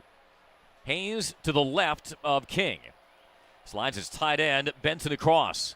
The clap and the snap. They toss out left to Haynes. He's strung out, a cut back, but through too much traffic, and he goes down behind the line at the 37, loss of 3. Yeah. Now it's just too much pursuit. Flowing to the football, Trey Washington, who had a team-high 8 tackles versus Tulane. Same high school alma mater as Brent Key, got the stop. Team leading 6th. Makes it 2nd down and 14 officially from the 36. Flau right, a receiver up top. King drops back 3 steps, immediately Smoke out of the pocket, sprinting to his right, guns it over the sideline, incomplete.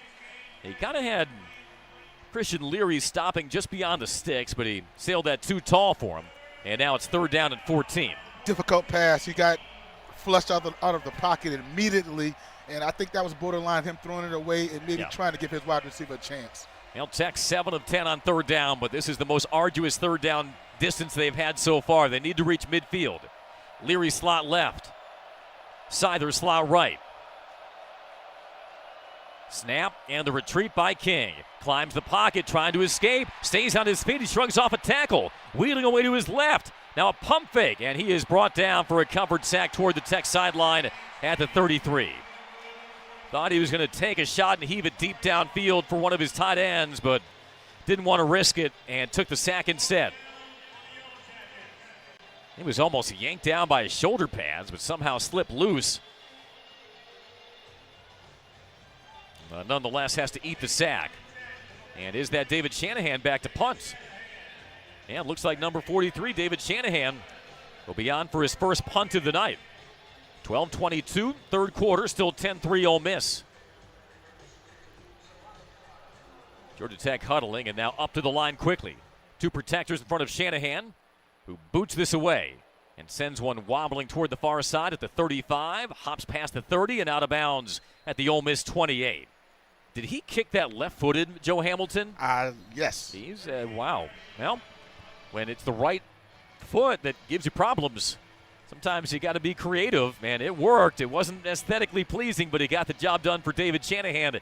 Tech comes up empty-handed on its first series of the second half, and with that, a timeout. 12:04, 3rd quarter from Oxford. Ole Miss 10, Georgia Tech 3 on the Georgia Tech Sports Network from Legend Sports.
A duck, but turns into a 38-yard punt, no return. Ole Miss takes over at its own 29-yard line. 12:04, 3rd quarter from Vaught-Hemingway Stadium. Tech trails 10-3.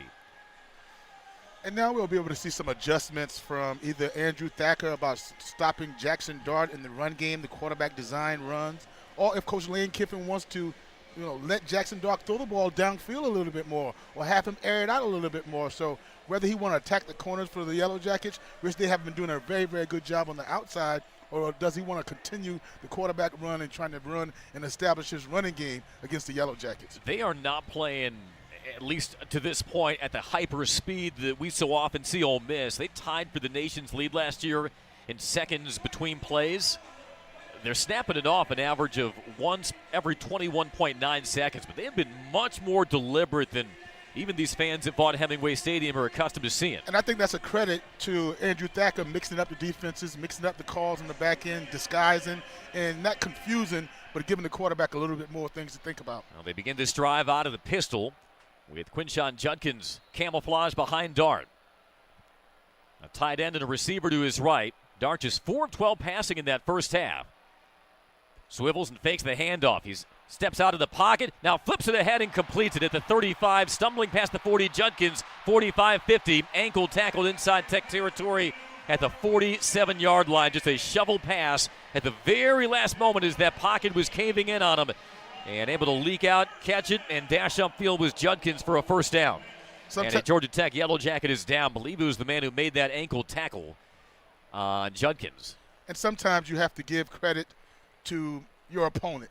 And there, that was all Jackson Dart, being able to shove off or shake off big Zeke Biggers and make a play downfield. And his awareness to shovel it out there for a big play, you have to give him credit for that play. Yeah, darkness was closing in on him in the pocket, but just that shovel toss. And there was a lot of space for Quinshon Judkins to turn upfield. It was K.J. Wallace who's down being tended to by the Georgia Tech athletic training staff. You wonder if on that ankle tackle, the cleat from Quinshon Judkins or the heel might have gotten up into his midsection. Please reset the game clock. As they reset the game clock to 11:52, if I heard correctly. 10-3 Ole Miss leading Georgia Tech. As they now have K.J. Wallace upstanding, and he will now double over and continue the very uncomfortable walk with now helmet off to the Georgia Tech medical tent. As we told you in that first half, Ole Miss only had one play of 20 or more yards. They came in tied for second nationally in plays of 20-plus. That one goes for 25 on the shovel toss from Dart to Judkins. See if that might loosen up Judkins. Omar Daniels takes Wallace's spot, the redshirt sophomore from Moultrie, Georgia. They spot it at the Georgia Tech 46. Ole Miss right to left in this third quarter. Ole Miss team that only had 89 rushing yards versus Tulane. Judkins hands on knees beside Dart. A Southern Cal transfer. Last year against the Jackets threw for 207, also rushed it 10 times for 40. Takes the snap, outside zone, it comes off right tackle to Judkins, but he is buried in the backfield, loses 2 on the play. Upended by Daquan Dowse as Tech gets its first tackle for loss of the night, a loss of 1. Not easy to do against Quinshon Judkins, we can promise you that. Good technique, very good technique by Dowse right there, just fighting off the initial block, rotating and running sideline to sideline. Tech tied for last in the nation in TFLs. They split out. Aiden Williams is the lone receiver right. 3 receivers triangled left for Dart. Second down and 11 from the Georgia Tech 47. They motion Watkins into the backfield. Play action for Dart. Standing in, lofting it down the seam. It's caught, juggled, and hung on to at the 25 by Watkins for the first down. Little seam route and was able to shake loose of LaMiles Brooks. And now Ole Miss hustles to the line quickly. This is the tempo they thrive in. 4 receivers out to the right. Dart staggered stance, takes the snap, opens his hips, takes off with it, running left, and brought down by Kennard at the 21, gain of 3. Good job by Kyle Kennard staying home on a fake bubble screen quarterback draw. And again, you have to be disciplined with your eyes. You have to make sure that Jackson Dart is a part of the run game, so you're going to have to scheme for that. Georgia Tech brings in a new defensive end and also a new defensive tackle in Jason Moore. Twins right. Dart links up on the mesh. Running right is Bentley. Explodes up to the 10, to the 5, and he's into the end zone for the touchdown. Wrapped around the right side and went untouched to the house for the Ole Miss score, 16-3 Rebels.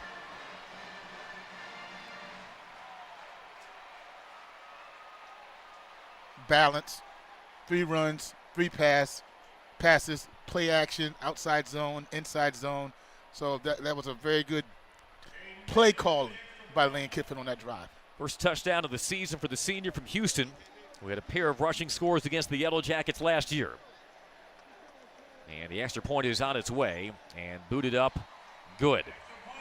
So 5-play, 71-yard drive and 2:19 of clock by Ole Miss. Finally getting something going through the air there. Jackson Dart with 48 passing yards on that drive across 2 completions when he had 49 passing yards in the entire first half. And it stretches the Rebel lead to 17-3. 9:45, third quarter from Oxford. Back after this on the Georgia Tech Sports Network from Legend Sports.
Bentley the fourth touchdown for the Rebels from 21 yards out. 9:45, third quarter. Let's go down to the sidelines and Chris Mooneyham. Guys, it looks like after being shaken up early, junior strong safety Lamiles Brooks is going to be able to stay in the ball game and be good to go for the second half. Brooks earned third-team All-ACC recognition, but for many around campus, football is a secondary attribute for the Jacksonville, Florida native. Now, Brooks is one of the most active young men on the community service side of life you may ever meet. The business administration major has a long list of volunteer activities while being a big part of 6 major endeavors. And his work with Jackets Without Borders gained notable attention, where in May of last year he traveled to Villa del Rio, Puerto Rico to help rebuild houses that were destroyed by Hurricanes Irma and Maria. You know, guys, we talked last week about his leadership on the field. Now, given his community service work, he shows that same character off the field. Yeah, well-rounded young man, the junior from Jacksonville. Thank you for that, Chris. So yeah, Georgia Tech can shake itself off after they come away empty-handed on their first drive of the third quarter. And Ole Miss counters with a 71-yard touchdown drive of its own. They tried to tempt some run backs from Leary. We'll see if this kickoff sails short. It will arc towards the goal line, and Christian Leary will let it sail on by for the touchback. By the way, he goes by Lamiles, Joe. Miles is his given name. Everybody back home refers to him as Lamiles, though, because as a freshman in high school, a senior on the team playfully started calling him Lamiles for reasons that even to Lamiles remain unknown. So everybody started calling him Lamiles. He kind of liked it. He thought it had some more swagger to it than just the standard old Miles. And so ever since, he's been Lamiles Brooks. But on the birth certificate, it's still Miles. I wonder what his mom says about it. I'll have to ask her. I named him Miles. Call him Miles. Please. Cooley at the left rear of King. Calls Rutherford into motion. Fakes the toss, now flips it out of the backfield. Cooley with the catch, but he is driven down behind the line at the 21. Loss of 4. That play just looked doomed from the start. On that play and the play in the drive previously, the opening drive for the Yellow Jackets, your question was answered about what do you do? You think that the Ole Miss is going to blitz a little more? And yes, they've come out this second half blitzing a little bit more. -5, so 2nd and 15. 2-by-2 receivers for the redshirt sophomore Haynes King. Ole Miss puts 4 on the line. On the zone read, it is Cooley, but he is stuffed. Goes backwards. No gain on the play as he was stood up by Kilo Stone, the junior from Savannah. And now Georgia Tech, much like that opening drive of the second half, 3rd and 10+. This looks much more like that Ole Miss defense that was 15th in the nation coming in TFLs per game. Tech deploys 3 receivers right, 1 receiver left. Cooley at bent waist beside King. Ole Miss showing blitz. Cooley relays the adjustment to his offensive line. Play clock winding down to 6, to 5, to 4. He backs up into the gun. Waits on the snap. Here it comes. And he runs it. Off the right side, 25-30. Baseball slides. He picks up the original line of scrimmage. It's a gain of 10, but he needed 5 more, and it's 4th down. Ooh, they say he broke into his slide at the 28. And so it's now 4th down and 7.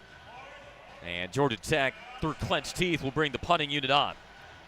There goes the chess match between between Buster Faulkner and Pete Golding. Golding he wanted to send a blitz off the edge, a nickel blitz. We countered with that and checked, and then they checked back out of the nickel blitz and played coverage. Well, look at this. They only have 3 linemen lining up. Everybody else at gunner. 1 protector in front of the hobbled David Shanahan. Oh, and short. They're going to throw. It's flipped. Incomplete. So they snapped it short to Avery Boyd, who was trying to toss it up the right flat to Brett Seither. It looks like somebody grabbed onto him. Yes, it did. But floats harmlessly incomplete. Brent Key wants a penalty flag. None comes. And on the fake punt, Georgia Tech turns it over on downs instead. Oh, and Brent Key is livid at the officials. There was holding down there right in front of the line judge on what was clearly a pass attempt. And it goes uncalled. And Brent Key has to be escorted off the field. He's out near the numbers, given an earful to our head referee, Glenn Cotreau. And now Ole Miss takes over at the Georgia Tech 28. Now down 17-3. And now Georgia Tech has to buckle down defensively here. And momentum quickly pooling with the Rebels. Twins left, receiver right for Dart. 7:38 in the third quarter. Dart, the native of Kaysville, Utah, puts Watkins in motion. Puts it in the belly of Judkins. Runs left, shakes a tackle at the 25 and stretches out to the 21. Gain of 7. KJ Wallace, good to see him back in. He makes the stop. Georgia Tech gets lined up quickly because Ole Miss ready to snap. Judkins, the featured back. Outside zone, breaks it right, but the Jackets are there. Bring him down after a gain of 1 to the 20. That was Daquan Dowse leading the charge. Good play by the redshirt junior from Savannah. Third down and a long 2 for the Rebels inside the left hash of the Tech 20. Ulysses Bentley, who comes in. He had the touchdown in the last drive. Planted alongside Dart. 2 receivers in tight on the right. They run the option. Dart cuts back and drags the pile to the 18. He's got the first down just enough to move the chains. Another design run. 18 sweep. Snap the ball to your quarterback and let him follow his blockers outside to the right. And you're going to have to try to get penetration up front or maybe send a linebacker from the second level to try to stop Ole Miss's run game. 1st and 10 from the Tech 17. Shotgun snap. And it's Judkins racing out left. He gets a block, turns the corner to the 10, to the 5, lowers the shoulder, dives to the pylon, and he is marked out at the 1. Make that Bentley. Once again, Ole Miss threatening the end zone here. But the field judge marks him down at the 1. And they're celebrating like they got the score. They got to hustle back and get lined up. It is a 1st and goal, Ole Miss, leading 17-3. 3 receivers triangled on the left. Bentley, the standing tail. And he gets the call up the middle. Whistles blow. Flag was thrown, and it's a false start. The initial signal on the Rebels. False start. Offense, number 88. 5-yard penalty. Remains first down. And penalty marker against the sophomore tight end Kyron Heath. So from a 1st and goal at the half-yard line, they'll back it up 5. Well, sometimes you can't go too fast for your own good, Joe. Yes. Ole Miss is doing a lot what they want to do in this opening half. They're running outside, they're running inside, they're play actioning, getting the ball in the sleeves, getting the ball outside to their running back, and also involving Jackson Dart in the run game. So you're going to have to try to take something away. You cannot have or let them have the playbook wide open. 17-3 Rebels, 6:10 third quarter. 1st and goal from the 6. They run the option left. It is Dart. Swats away a tackle at the 5. Gets the block, and he's in.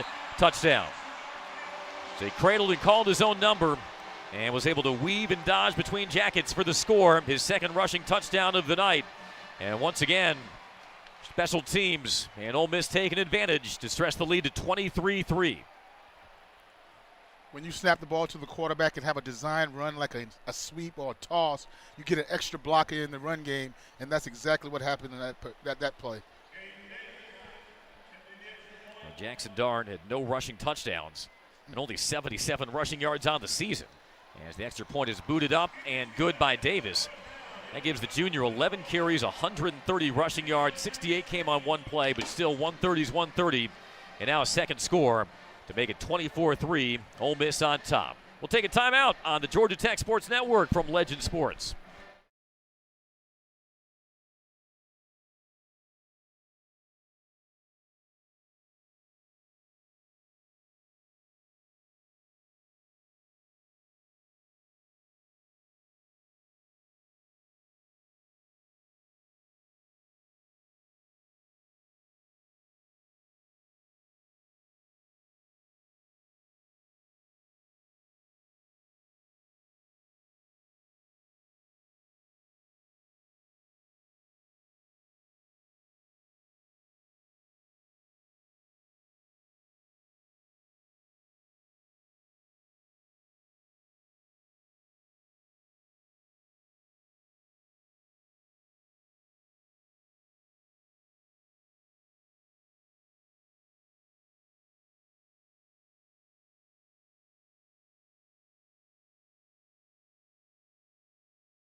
Short field from special teams. In the first quarter, it was a blocked field goal that was returned to the 34 of the Yellow Jackets. And then moments ago, Georgia Tech lining up for a punt. They tried a fake and a pass. We believe it was Braylon Oliver who was trying to flip it to one of his tight ends. And even though he was draped over, and there should have been a flag, nothing was tossed, and Ole Miss took over. And then 5 plays later, it was Jackson Dart rushing off left tackle for the touchdown.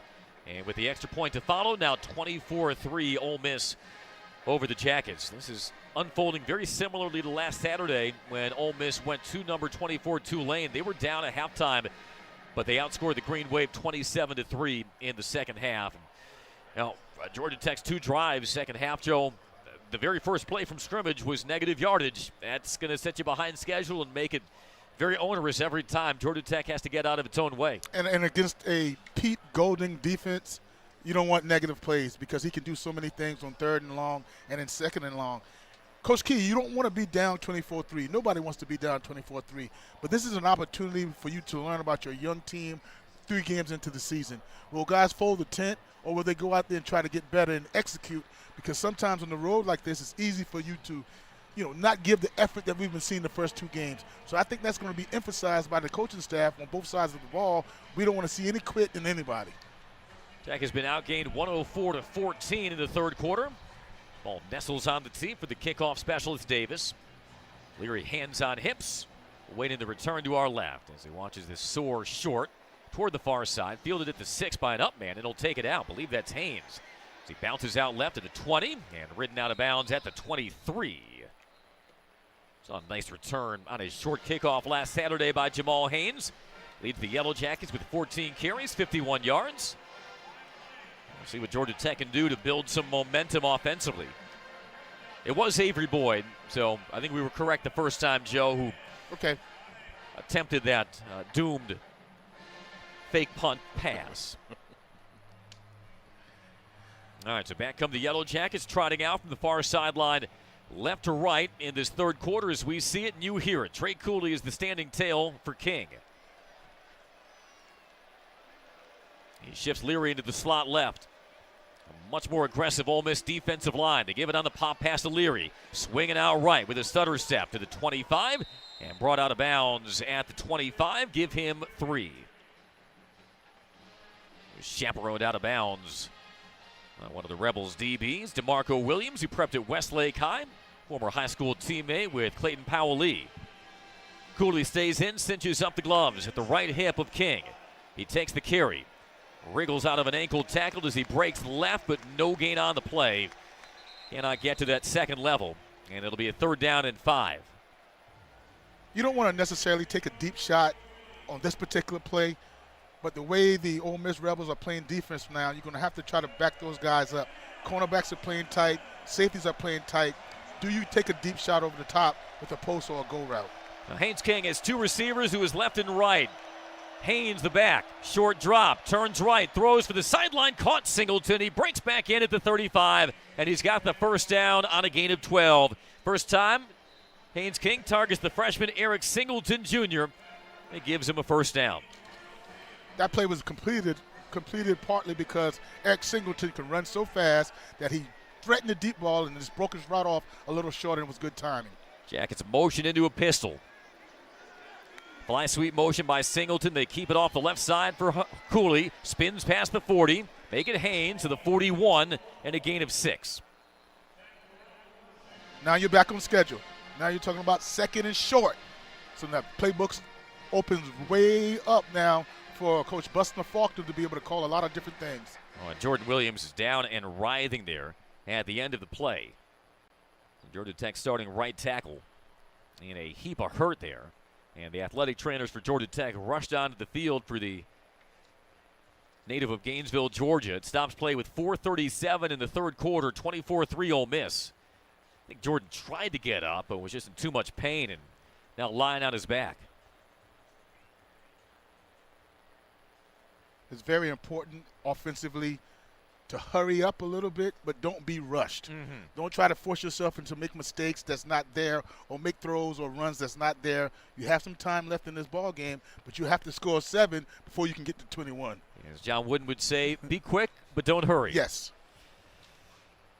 Well, we've seen the athletic trainers tend to one too many Yellow Jackets tonight in what has been a very physical game. Brent Key now will saunter out and bend over the prone body of Jordan Williams to check on his starting right tackle. 4:37 third quarter. Jackets down 24-3. They had missed a field goal from 43 yards first quarter from Aiden Burr. They misfired on a 4th and goal from the 2 in the first half and had to settle for a chip shot field goal from Burr on their last drive of the first half. But it's been a 14-0 start to the second half for Ole Miss. And I love the play call as far as getting it to Eric Singleton that last play on third down, because what's he known for? Running by you. He's known for speed. So you use that in your favor, make it look like you're running by, and then break that route off. So now this guy is going to be thinking hitch route, stop route, or go route, and you should look for a double move to come here soon off of that particular play. That's something you talked about last week, that he's as quickly established himself as a vertical threat, and now you can work in those comebacks or those deep curls, and you'll give yourself some cushion once you plant that foot in the ground. And that wasn't an easy route, Andy, because that was a press man coverage. And normally when you have press man coverage on the outside, you tell that wide receiver to take it deep. But to keep that route on and allow him to run the route called in the huddle says a lot about the young fella being able to put different combinations in his repertoire. Jordan Williams helped off as Ja'Kiah Leftwich, the redshirt sophomore, takes over at right tackle. They wind the clock again. 1st and 10 Tech at its own 41. Down 24-3 to number 17 Ole Miss. Haynes the pistol back. Shotgun snap to King, who swivels, meshes. The give goes to Haynes, runs right with a jump cut, and stretches out for a gain of a couple.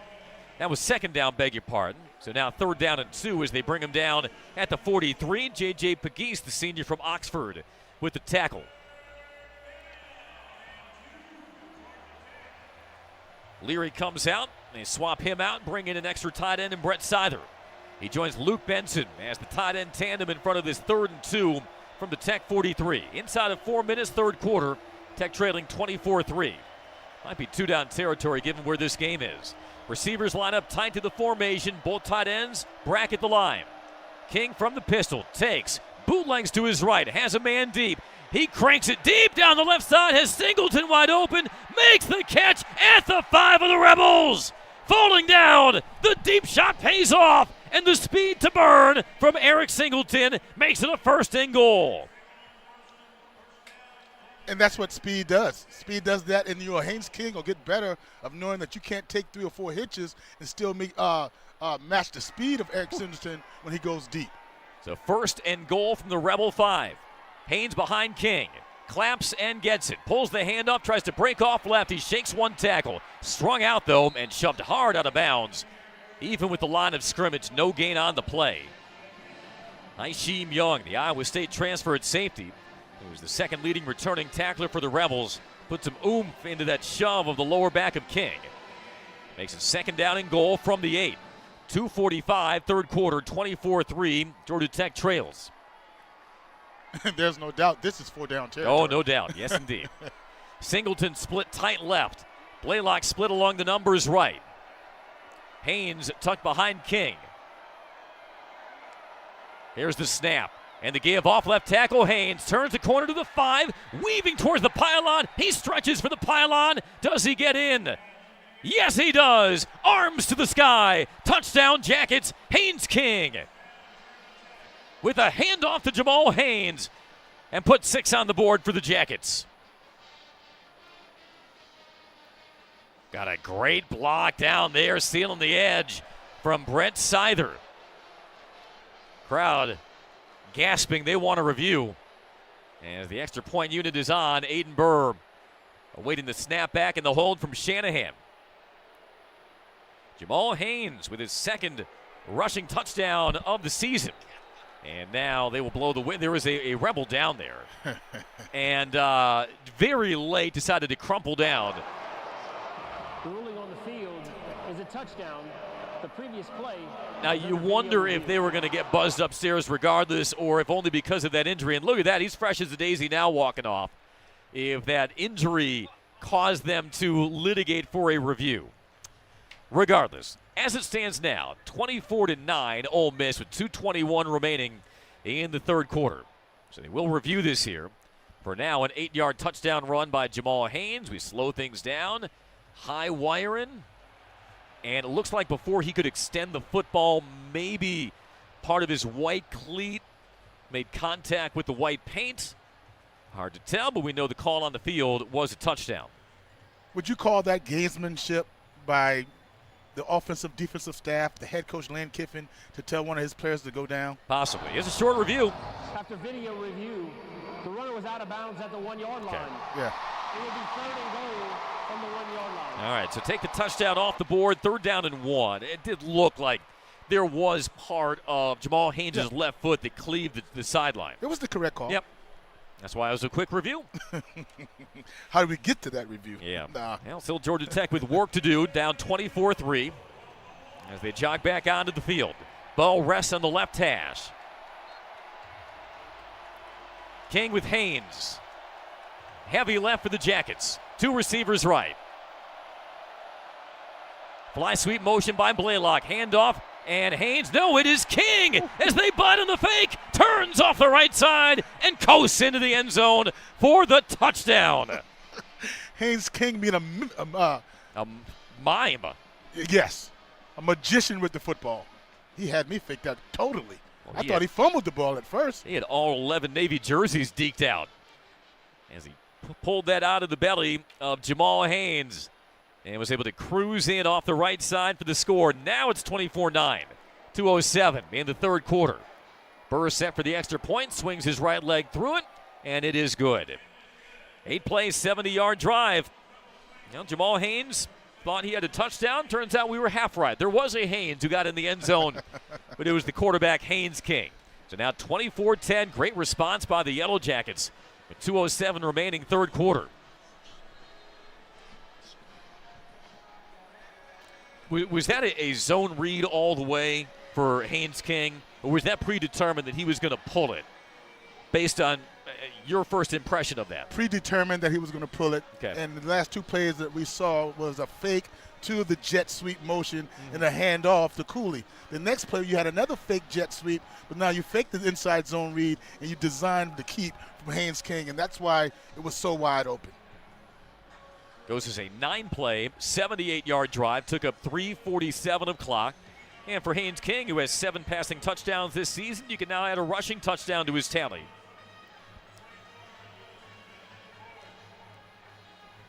Stewart on to drive the kickoff away from left to right. Ulysses Bentley lurking at the goal line beneath the Allen Rebels. The windup by Stewart and drives this away. This will not tempt a return from Bentley as the arms extended for the touchback. And what was also very important in the last drive is that you took a shot deep to Eric Singleton. And although you completed it, that's a good thing, but you got to make sure you let these guys know that we will, and we have it in our playbook to make sure you can't stack the box on us.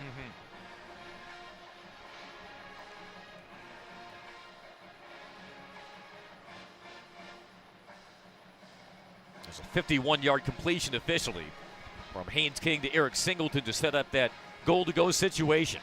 So Ole Miss from right to left, beginning at its own 25. 3 receivers clustered right for Dart. Leaning forward, takes the snap, and it is a reverse, sweeping left. It's Dayton Wade out past the 25. He's brought out wide, shakes off 1 tackle but not another as he's ridden out of bounds by Eford at the 30. Gain of 4. Flag was tossed on the far side of the play, and it is a hold on Ole Miss. 66. 10-yard penalty from the previous spot. Remains 1st down. So wipe out that gain. I believe they call Reese McIntyre, the Buford, Georgia native, guilty of the malfeasance. Ole Miss came in averaging 58 penalty yards per game. So they back it up to the 15 and make it 1st and 20. Eye discipline from your defensive ends and your linebacker, and watching Jackson Dart and his ability to run the football. Judkins right of Dart. Trips left. And now a flag tossed again. There was a flinch on the Ole Miss line. And Georgia Tech's defensive line not exactly being coy as to who jumped. False start. Offense, number 78. 5-yard penalty.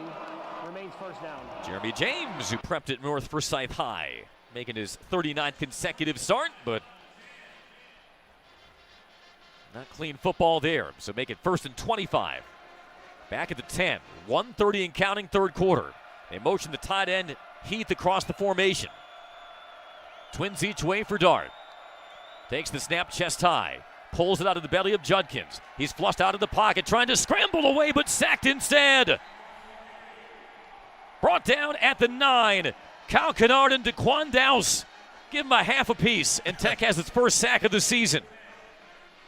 Loss of 1 second and 26. That's a coverage sack by the secondary, plastering on their guys in a man-to-man coverage, and also extra effort up front by those guys fighting and clawing and keeping the play alive. Ulysses Bentley is the standing tail. Final minute of the third quarter, 24-10 Ole Miss. 2-by-2 set for Ole Miss. Snap back. The draw goes to Bentley, hunting for room, tries to spin left. He breaks out of one tackle, a cutback past the 15, but the Jackets gang tackle him at the 17. And it's a gain of 7, hard earned by Ulysses Bentley. And it'll still be 3rd and 10 plus. Ole Miss does not need to run another play for the quarter break. I know it goes against their very being to not run a play quickly, but it's 3rd and 17 from their own 18. 3 receivers right. Rebels 5 of 8 on third down. Dart is 6 of 14 through the air. Georgia Tech only rushes 3. Delays, and now he runs it. Breaks right. Weaving through traffic past the 25 to the 28, and that is well shy of the first down marker. Jalen King stayed home from safety and brought down Dart. And that is the end of quarter number 3. Well, Georgia Tech's resolve was tested after Ole Miss got 2 quick touchdowns to make it 24-3. If they get a touchdown of their own, will likely force the punting unit to come on for Ole Miss to begin the fourth quarter when we come back. 24-10, number 17 Ole Miss leads your Yellow Jackets. We're back after this on the Georgia Tech Sports Network from Legend Sports.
Tech, they work right to left in this final quarter.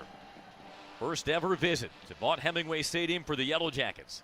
Despite Ole Miss and Georgia Tech being charter members of the SEC back in 1933, their 30 years as conference mates, never once did Georgia Tech venture to Oxford. Only took them 90 years, but they can finally cross that off the bucket list. Trey Cooley is the lone setback for King, who splits two wide left, one receiver to his right. First and 10 Tech at its own 31. He beckons Leonard in motion. A snap and a short drop. King pressured, darts away, up the middle past the 30. He's ankle tackled at the 33. Able to muster 1 yard out of it. Jamon Gordon, senior defensive end, with the tackle. Georgia Tech up to the line quickly. 2-by-2 receivers on 2nd and 9. Snap back. King surveys, throws it on the comeback route far side, and it is caught at the 48. First down.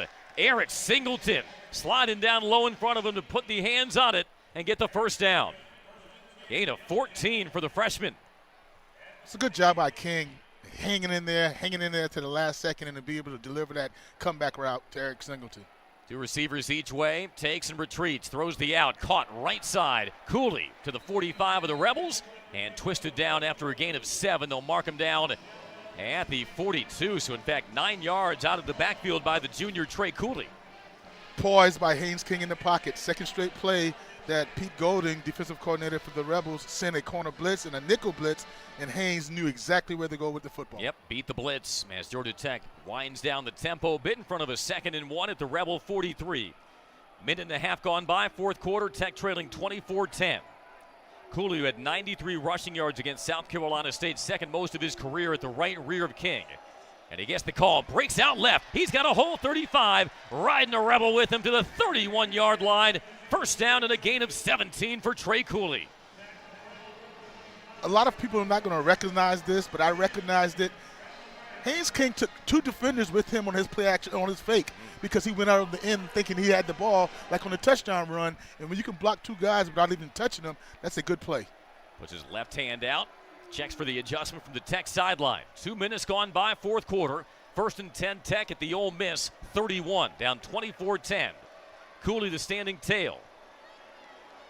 He's tucked behind King in the pistol now. Slough right in Rutherford. High snap, it's handled, and it's Cooley with a cutback past the 30 and driven down at the 26, gain of 5. Started right and then very quickly darted left to get 4. Jared Ivey, former Yellow Jacket, with the tackle, preseason third-team All-SEC. Although he and Cooley never crossed paths in white and gold. Singleton and Leary split right. Leonard, Rutherford, the receivers left. Blitz shown by the Rebels. They stunt their linebacker, Jeremiah Jean-Baptiste, who had a strip sack against the Jackets for UCF last year. Play clock down to 6. Adjustment made by King. Stooped over, waits on the snap, and here it is. Pulls the handoff, cuts back inside, 25-20, a spin to the 16, and he's got the first down. Gain of 9. Once again on that mesh, pulling it out of the belly of Cooley at the last moment. How about that cutback to get a defender to whiff on him? My athlete is better than your athlete. Yeah. Perfect defensive call. Haynes King took it upon himself to say, I'm a good athlete myself, and I can run the football. Gain of 9, first and 10 Tech inside the Ole Miss red zone at the 18. Cooley at King's right rear. One tight end hunched right, two wide receivers tight on that side. They toss it out to the right. It's Cooley angling toward the far sideline, drop down at the 16, give him the 15, a gain of 2, and Washington there as well. Trey Washington with 11 tackles. That's one shy of a career high that he had in the Texas Bowl. Ole Miss's bowl game last year when they finished 8-5. He has been active from safety. Cooley will get a breather. Jamal Haynes comes back in. Haynes still leads the Yellow Jackets with 66 rushing yards. Rutherford the slot left. Two receivers on the right. The snap to King. Phase to throw. Guns it over the middle. Diving attempt incomplete. He tried to find Singleton. Couldn't lay out and make the catch at the 1. Led him a little too much. And Eric Singleton, if you were 6 foot instead of 5'11", might have had a chance. Yeah, pretty good effort. Now, on this particular play call, you want to try to make sure you call a safe play that you can get at least 4 and 5 yards because I think it's 4 down territory to not let the 4th down be 4th and 8. Haynes the sidecar. Blitz Ole Miss. Here they come. King standing in, throws right sideline, incomplete. And now a flag is thrown late on the play. Looked like there was some clinching between Singleton and Zamari Walden as he tried to break back toward the sideline. He would have been shy of the first down marker, and at the very last moment, a flag was thrown. Let's see if this one stands. And he was definitely clutched by Walden. Yes. There is no foul on the play. It'll be 4th down. Yeah, Brent Key. Again, just expressing his displeasure. And so now 4th down and 8. Georgia Tech needs to reach the 7. And they're going to go for it here, down 24-10, 10:37 4th quarter. Understanding that Ole Miss, their defense is going to be trying to stick their feet right at the 7-yard line where the first down is. So it's going to be hard to get anything right at the sticks. So you're going to have to go beyond the sticks to get the first down. 2-by-2 receivers for King. Ole Miss backs off. Deep drop King. Pump fake. Throws to the right side of the end zone. Caught. Touchdown. Eric Singleton wide open on the pump fake. And it's now 24-16. You can move the coverage with your eyes. You can move the coverage with just play calling. And you can also move the coverage by being instinctual, like Haynes King. That wasn't necessarily the play called in the huddle, but because of the combination of having a really good high IQ on the outside and Haynes King, that was to be able to be a successful play. 3rd catch of the half for Singleton. This one goes for a touchdown on 4th down. 24-16, Jackets trail, 10:31 4th quarter. Extra point banged up by Burr, and good. Back-to-back touchdowns for the Yellow Jackets. A little bit of restlessness settling in to Vaught Hemingway Stadium as the Jackets go 10 plays, 68 yards, 423, and on 4th down and 8 from the 15, Haynes King says, I'll do you one better than getting the conversion. I'll get you the touchdown. And for Eric Singleton, his 3rd touchdown of the season for the freshman from Douglasville. 24-17 our score. We're back after this on the Georgia Tech Sports Network from Legend Sports.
Jackets from the 15, Haynes King connecting with a wide open Eric Singleton, back right corner of the end zone to make it 24-17. Number 17 Ole Miss on top, but Georgia Tech has ripped off 14 unanswered and now 10:31 remaining in the 4th quarter. I'm sure a lot of these Rebel fans with 1,000-yard stares here, Joe, wondering how on earth did Eric Singleton Jr.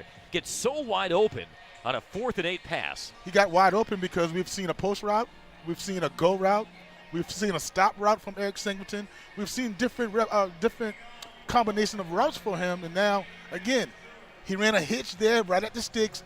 He pumped it, and he converted that route. So it wasn't designed to go deep. Those guys made eye contact, Haynes King and Eric Singleton, because and to do that, Andy, you need time. Mm-hmm. So shout out to the offensive line by giving good protection as well. Eric with 4 catches, 90 yards, and his 3rd touchdown of the season. Ball on the tee for Stewart, and he booms this away from right to left. Bentley will watch it soar beyond him for the touchback. How about that? Remember, it was on 3rd and 8 that there was a flag initially thrown for what should have been a DPI or a defensive holding with Eric Singleton coming back toward the sideline. Officials said there was no flag in the play, so what does Georgia Tech do on the very next play? Go right back to Eric Singleton, and nobody was in the vicinity of him. Because I think they jumped the route that he ran before on the 3rd down. Could very well be. Jackson Dart is 6 of 14 for 97 yards, also has 138 rushing yards to lead the way for the Rebels. He plants it back beside him on 1st and 10. They show jet sweep and give it on the pop pass. Dayton Wade turns the corner right side to the 30. Spins off a tackle up to the 33 and the 34 for a gain of 9. He was able to dig out a couple of extra yards as the Jackets were going for the strip. Guy who played his high school ball at Lovejoy High, alma mater of the great Tashard Choice. 9-yard gain, 2nd and 1. Judkins the lone back. Outside zone, he takes it. Off left tackle, 40. Flag was tossed, though, as he slips down at the 40. It's a gain of 6 for now, but Georgia Tech indicating it's against the Rebels, and it is. Holding. Offense, number 57. 10-yard penalty, 2nd down. Don't do short changes on those yardage. And when you give all-out effort, like Kyle Kernard did on that particular play, you force the offensive line to do something they don't want to do. That penalty was drawn by the effort of Kyle Kernard trying to get off the block and run sideline to sideline. Yeah, the ACC Defensive Line of the Week will not be reflected in the box score, but he made that hold happen. They back it up, 2nd and 9 from the Ole Miss 26. Bentley at bent waist beside Dart. Takes the snap, pulls the handoff. A deep drop, under pressure, guns it over the middle. It's Conway down the right sideline, 45-40, and brought down from behind inside Tech territory at the 34. Just a over route or a deep drag. And Dayton Wade with a big catch and run afterwards to make it 1st and 10 Rebels. They line up quickly, 2 receivers up top on the left. Comes to Wade. Tries to take it himself, but he is cut down off the right side for a loss. Paul Moala just gave him a 2-handed shove to the turf back at the 37, loss of 3. 3rd TFL of the night for the Yellow Jackets, and the 6th-year senior from Mishawaka, Indiana. Paul Moala with some malice on that takedown of Dart. Another Yellow Jacket down. This time it's Micaiah Scott as play comes to a halt. 9:04 4th quarter from Oxford. Ole Miss driving, but Georgia Tech is rallying. 24-17, Rebels lead it. Joe Chris and I back after this on the Georgia Tech Sports Network from Legend.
Headlines and Chris Mooneyham. Guys, I'll tell you, at the 3rd quarter break, you'd have a tough time figuring it out that Georgia Tech trails by 14 points in the early stages of this 4th quarter. Each team coming together and huddling, both offense and defensive, all sides, all units coming together with a message of positivity headed into this final frame. And that energy is only intensified following the touchdown from King to Eric Singleton to cut the margin back to 7. After the injury timeout to Micaiah Scott, 9:11 remaining, 2nd and 12 Rebels at the Yellow Jacket 36. And the question for Andrew Thacker and the defensive staff, how aggressive do you want to be? Do you want to try to back them out of field goal range to where they don't want to attempt a long field goal, or you want to set and let them still continue to try to drive the football? Because a field goal, the game is not over if they make a field goal, but it puts you 10-point down late in the fourth quarter. Caden Davis was good from 47 in the first half, but also missed a 55-yarder that got tipped by Eddie Kelly in the final moments of the second quarter. So Micaiah Scott out for now. See Jason Moore as one of the D tackles. Daquan Dallas has been a pretty sturdy defensive tackle himself. He'll be the other. Rebels from left to right, Braylon Oliver, Paul Moala, the linebacking tandem, Ulysses Bentley the fourth, the featured back for Ole Miss. Two receivers split left, two receivers right. Dart gazes at a four-man line. Gives it on the pop pass to Wade, sweeping out left. He's to the 30 and brought down at the 29. I'll actually say the knee went down at the 30. Gain of 6, and it'll be 3rd and 6. Dayton Wade, who was the Region Offensive Player of the Year as a senior at Lovejoy High, senior from Atlanta, who was originally began his career at Western Kentucky, transferred to Ole Miss, but as a walk-on. It's time for second on the team. 8 receptions coming in. Rebels go with the pistol, stack in the slot on the right. 3rd down and 6. Wade jogs in motion. He's trailed by Wallace. Here's the snap to Dart. Pulls the handoff, sets up the slip screen. It's caught. Wade nowhere to go, and he's brought down at the 27. Dowse and Harris with the stop. It's 4th down, and the field goal unit will come on as they bring him down at the 27. Tried to break back in towards the hash on that far sideline, but Georgia Tech played very gap sound there to the far side. So a big field goal attempt coming up for Caden Davis from the left hash. A 44-yard attempt with Georgia Tech trailing 24-17. Snap is zipped back, it's set down, it is booted up, has plenty of leg, and it is good.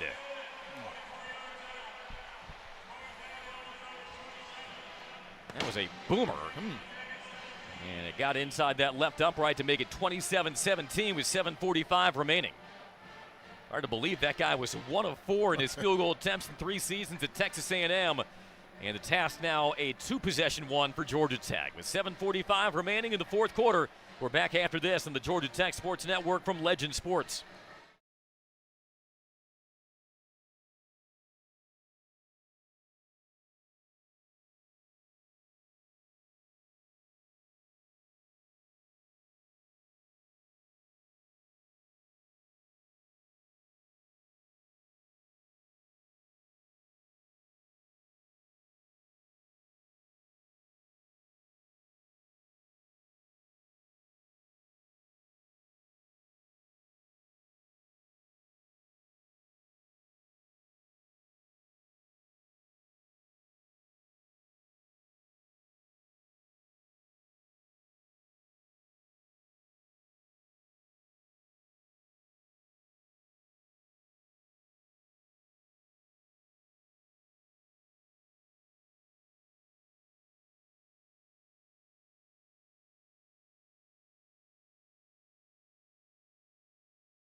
Document Solutions, the official office technology provider for Georgia Tech Athletics. And I think you have to give it to the freshman Eric Singleton Jr., who came in averaging 20.6 yards a reception, 5 for 103 and 2 touchdowns in 2 games. Eric Singleton, how does 22.5 yards a reception sound? 4 catches, 90 yards, and a touchdown. Obviously, as far as freshman wide receivers go at Georgia Tech, that bar is almost impossible to reach, and we know who we're referring to, but it's been a very strong early impression that Eric Singleton has left with Georgia Tech fans. You have to be very pleased with your offensive coordinator, Buster Faulkner, and having one of your better players in Chase Lane go down and having a true freshman step up and fill that role. As part of a 203-yard day through the air for Haynes King. Georgia Tech with touchdowns on each of its last 2 drives. And now down 27-17. They have all 3 timeouts remaining. You can hear that sigh of relief from the Vaught-Hemingway Stadium faithful after that 44-yard field goal sailed in by Davis, who also handles the kickoffs for the Rebels. Leary with heels on the goal line to the far side. As Davis swings away, sends it soaring towards the back, touchback for the Jackets. It's been a resilient effort regardless of how these final 7:45 shake out. Tech was down 24-3. Looked like it could get away from them, much like it got away from Tulane when they faced Ole Miss last week. But Tech showing some moxie. They brought it back within a touchdown. Then came the field goal from the Rebels. So down 10 and chasing double-digit points with 7:45 remaining. Jamal Haynes, team-high 66 rushing yards. He trots in as the back alongside King. Slot left for the redshirt sophomore. Linebacker stalks off the edge. They give it on the inside zone, and breaking left goes Haynes across the 30 to the 31. Kyrie Coleman, senior linebacker, with the tackle. With a positive gain on first down, 2nd and 5 from the 30. Twins each way. Haynes twiddles and finds the laces. Has to scramble away, but gets tossed down from behind and sacked. Loses 2 to the 28. Now wrapped up from behind by Isaac Ukwu, 6'3", 260-pound senior defensive end. You wouldn't believe this, a transfer from James Madison, where he was first-team All-Sun Belt a year ago. 3rd down and 7 from the 28. Slot right. Haynes King looking that way. Lets it rip off his back foot down the sideline, and it is caught by Avery Boyd. Does he hang on? No, they say incomplete. Oh. There's a wrestling match down that right sideline with Zamari Walden, and he is shaken up. Timeout. Haynes for an injured player. trying to throw that fade to Avery Boyd. Zamari Walden got the better of him for his 2nd pass breakup of the season, but now former Yellow Jacket needing some attention from the Ole Miss medical staff. It's 4th down and 7 from the 28. 6:52 remaining. You got all 3 timeouts, and with David Shanahan clearly in pain trying to punt, and we saw it prompt a fake punt from the Yellow Jackets the last time they were in a similar situation. Do you go for it here? Do you still play clock? What do you think is percolating down there for the Jackets, Joe? Yeah, you definitely go for it here. Okay. You can run a fake punt on your side of the field and try to gain yardage that way, and now all of a sudden you're down 10 points and not go for it. And what just happened on 4th down for the touchdown?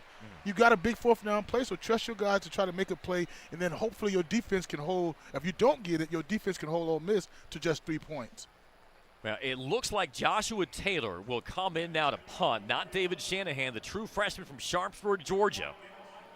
That crisp white uniform head to toe. Jordan Watkins, who had a 70-yard punt return touchdown in the season opener versus Mercer, stands at his own 30. 2 protectors in front of Taylor. Dangles the arms in front of him. The freshman takes the long snap and boots this away. Short, guys this down the middle of the field, takes a hop at the 45, bounces past the 40, rolls inside the 35, and down at the 32. Not too far from where Jordan Watkins was standing. And a good job by the freshman, because I'm sure that heart was pounding out of his chest coming on in place of the injured David Shanahan. Timeout with 6:40 remaining in the 4th quarter. Jackets trail the Rebels 27-17. Back after this.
Stadium, 6:40 remaining fourth quarter. Jackets chasing 10 points, down 27-17 to number 17 Ole Miss.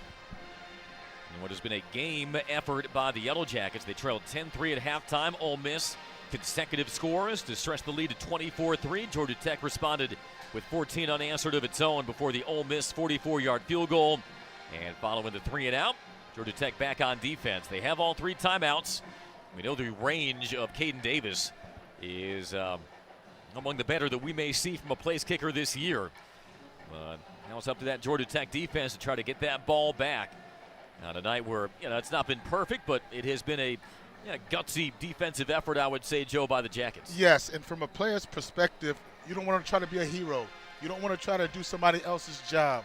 You're going to have to leave that up to the coordinator, Andrew Thacker, to call some aggressive play calls, but you don't want to go out there and try to, not read your keys and have bad technique, because that can lead to explosive plays. Play fundamentally sound, but understand you're trying to get the ball back.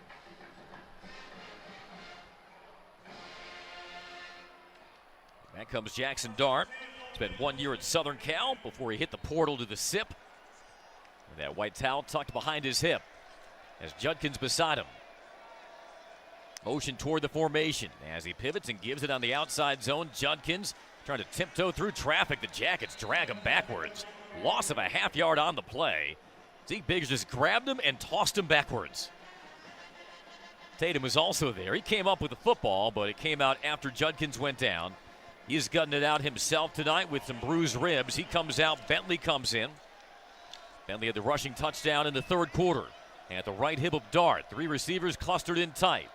2nd down and 9. Snap back to Dart. Off a play fake. Pats the ball. Bobbing around. Launches it down the middle of the field. It is caught by Watkins. 20. Sprinting to the 15. 10-5. Touchdown. And that may be all she wrote here for the Jackets in Oxford. Jordan Watkins, transfer from Louisville. He got his first career start against Tech last year. And with 5:59 remaining, able to outrace a couple of Yellow Jackets to make it 33-17. Yeah, that was a shot play called 2-man route to where you had full protection for Jackson Dart. A play action to freeze the linebackers just a tad bit. A one-on-one on the outside with the cornerback. Goes for officially 68 yards. So Jackson Dart is a 68-yard run and now a 68-yard pass. As the extra point is swung up and good.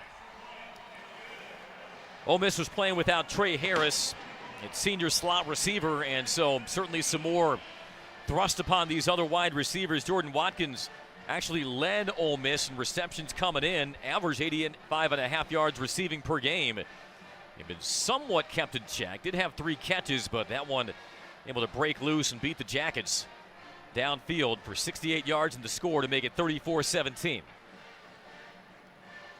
Able just to get by LaMiles Brooks, and Miles Sims couldn't stop and start in time to get in pursuit on Watkins. Play design. You had a wide receiver and Watkins line up against a safety. LaMiles Brooks is a very good player, but when you have that much time to run across the field with a running target and a sitting safety, normally you would expect the slot receiver to run by a safety. So 10 quick points by the Rebels after Georgia Tech was threatening. And now 34-17, 5:59 to play. I know Ole Miss is up 17, Joe. For the life of me, it doesn't feel like it. No, absolutely not. That was one big play that kind of stretched the game out, and who knows? I mean, you can get a quick strike here. You can get an explosive play, and all of a sudden you put the pressure back on Ole Miss. But I think that was a combination of the Yellow Jackets knowing they have to be aggressive and getting the ball back to their offense, and a play design that lines up a wide receiver against the safety. Now one last gasp here for the Yellow Jackets. Remember, 4th and goal from the 2, unable to get a strike into the end zone. And a field goal blocked in the first half. So they have had some opportunities, and that's why it may not feel like a 17-point margin. Tech right to left in this final quarter. 5:59 remaining, down 34-17. Haynes King, 19 of 29 for 203 yards. He's got a passing touchdown and a rushing touchdown. High snap, opens his hips, rockets the screen to the right, slipping an ankle tackle out past the 30, tiptoeing past the 35 is Dominic Blaylock. His first catch of the night. Goes for a first down and more as they step him out at the 43. and a gain of 18. And this officially is called hurry-up offense mode. Well, they're going to say he was out back at the 33, so instead of 18, they'll give him 8.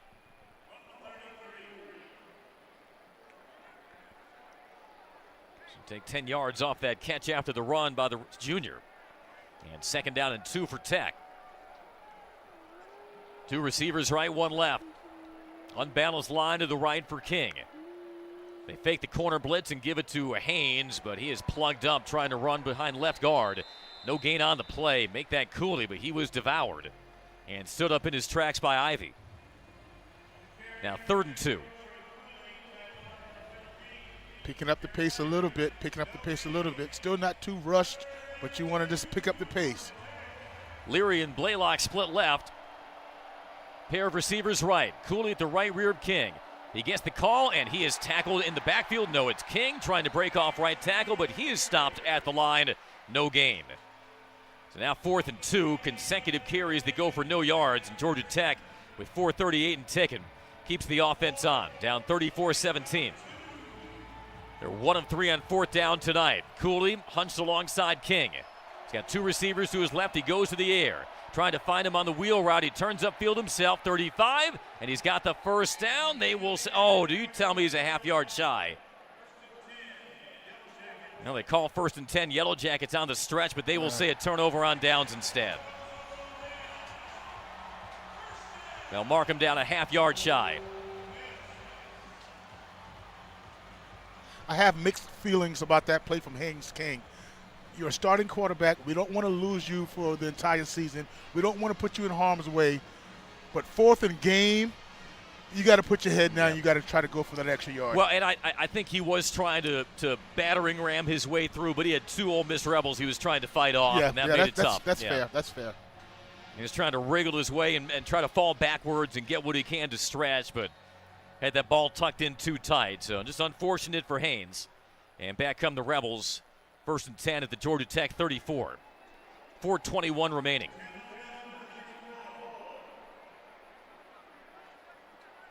Two receivers to the left of Dart. And off right tackle goes Judkins, sprinting to the 35. Flag was thrown as he is shoved down by Tatum at the 30. That's going to be a penalty flag, as not one but 2 Yellow Jackets are shaken up. They call a hold on the Rebels. LaMiles Brooks and KJ Wallace both pop up momentarily. Now, looks like Wallace is still down. Now he jumps back to his feet, but they wipe out the gain by Judkins. A lot of clutching by this Ole Miss offensive line in the second half. That's 3 holding penalties out? Yeah, feels like it. So backs up Ole Miss to the 45. The game clock never ran on the previous play. Please set the game clock to 4 minutes, 15 seconds. All right, Thank so you. 4:15 remaining. And a 1st down and 20 for Ole Miss, backed up to their own 44. Judkins stays in as the tailback. He's got far more work than somebody who was considered doubtful. 12 carries now. Well, the leading ground gainer is Jackson Dart with his 136. And his 2 receivers split left and right. Georgia Tech puts 4 on the line. Dart with a pump fake, retreats. Takes a shot on the fade. Down the left sideline. It is caught at the 5, stretching for the goal line. Down at the 1, in stride to Dayton Wade. Just a go route. Was able to beat his man. That was Amari Harvey in coverage, but that was a dime from Dart.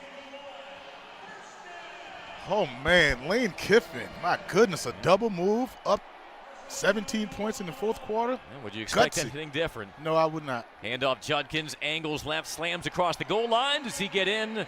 No signal yet, and now there's the touchdown. So the Rebels take advantage of the turnover on down, start to open things up, and it's now 40-17 Rebels with 3:40 remaining.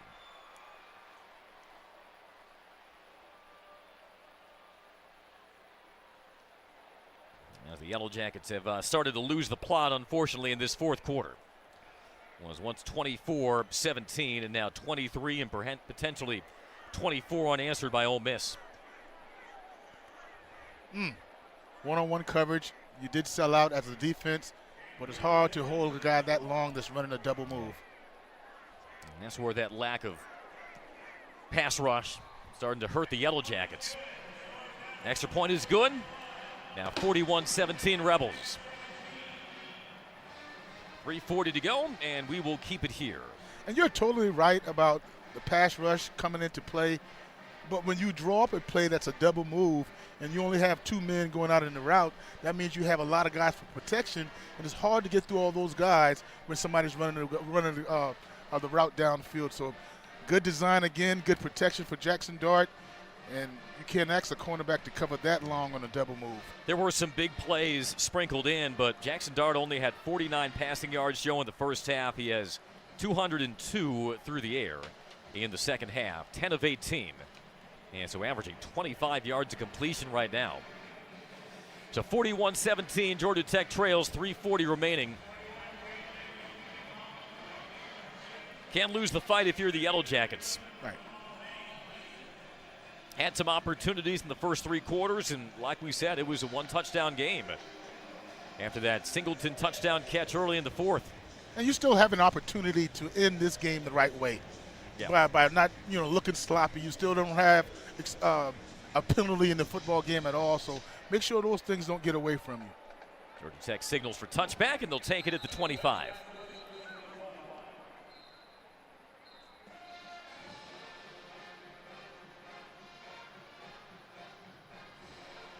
It's been a turnover-free game for Georgia Tech. They have had a couple turnovers on downs, blocked field goal, etc., but none of the conventional variety so far. And we'll see what the Yellow Jackets can muster here over the final 3:40. Blaylock split wide side left. A slot right for King.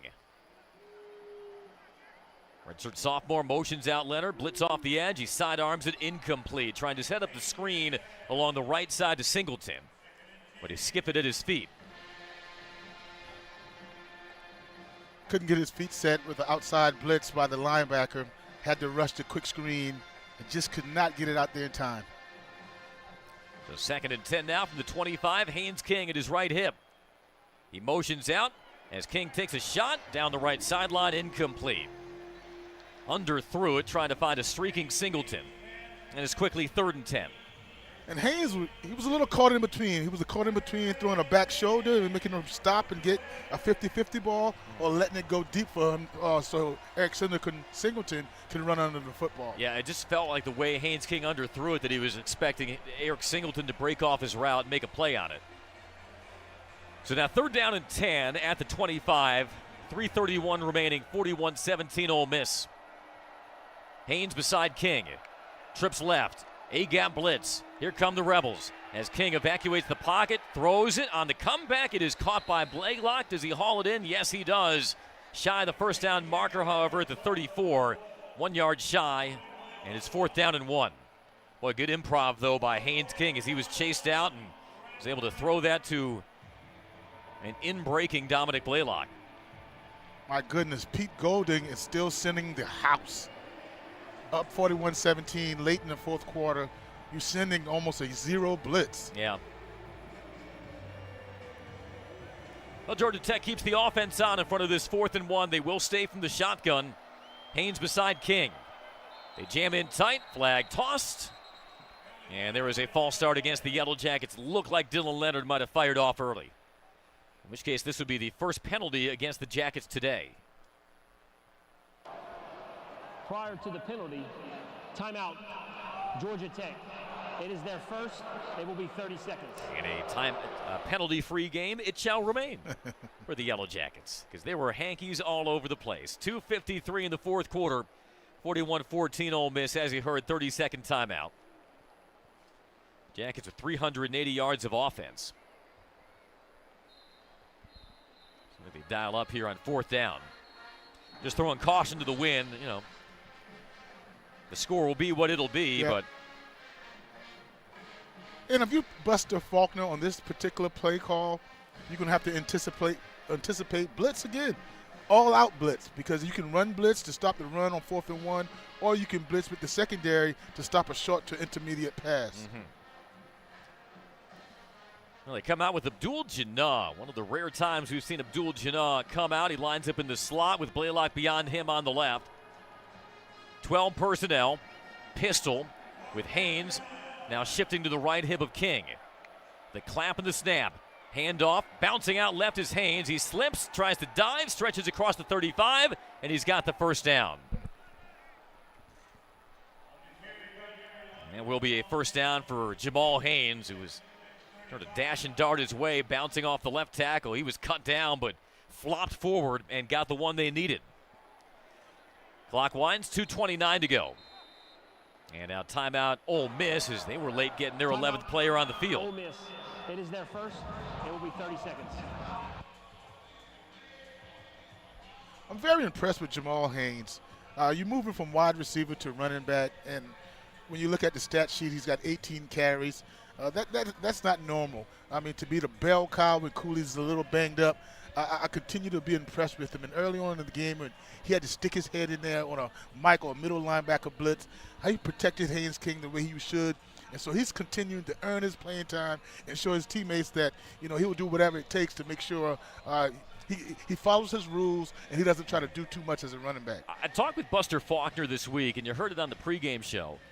Jamal Haynes was a slot receiver, and a very good one, else he wouldn't have landed at Tech. But when Buster Faulkner was recruiting as offensive coordinator of Southern Miss, he actually liked Jamal Haynes as that third down back because of his elusiveness. Fourth down back there, and he picks up the first down. They empty out the backfield for King. They bunch the A-gaps. Quick slant, caught 45, and it is Christian Leary thrown down to the 49. He was picked up off his feet and then dumped to the turf, but not before gaining 14. Christian Leary, who entered the day already having surpassed his career receptions total in 2 seasons at Alabama. Check down out of the backfield. Jamal Haynes cuts up the right side numbers. 45 of Ole Miss past the 40, and a first down to the Rebel 37.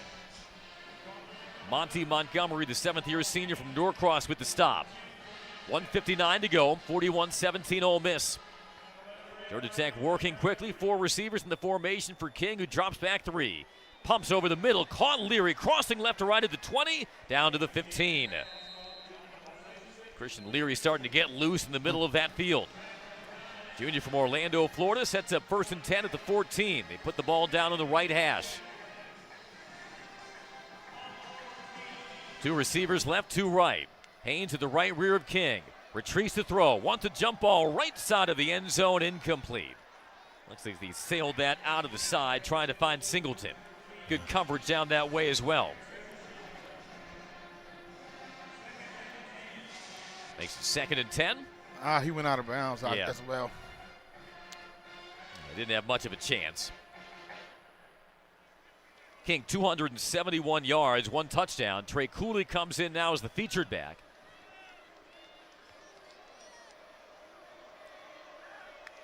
Trips left. Little flinch into the neutral zone, no flag. Another jump ball on the right side. This one is pulled in the back corner by Avery Boyd for the touchdown.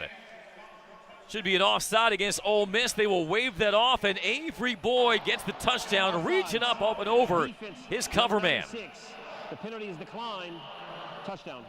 So Avery Boyd gets the late score for the Yellow Jackets. Really good execution. Good catch by Avery Boyd.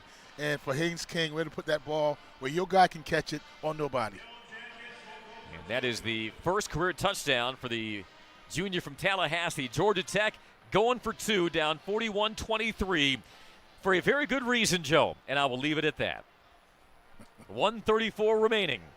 This could break some hearts here inside Vaught Hemingway Stadium.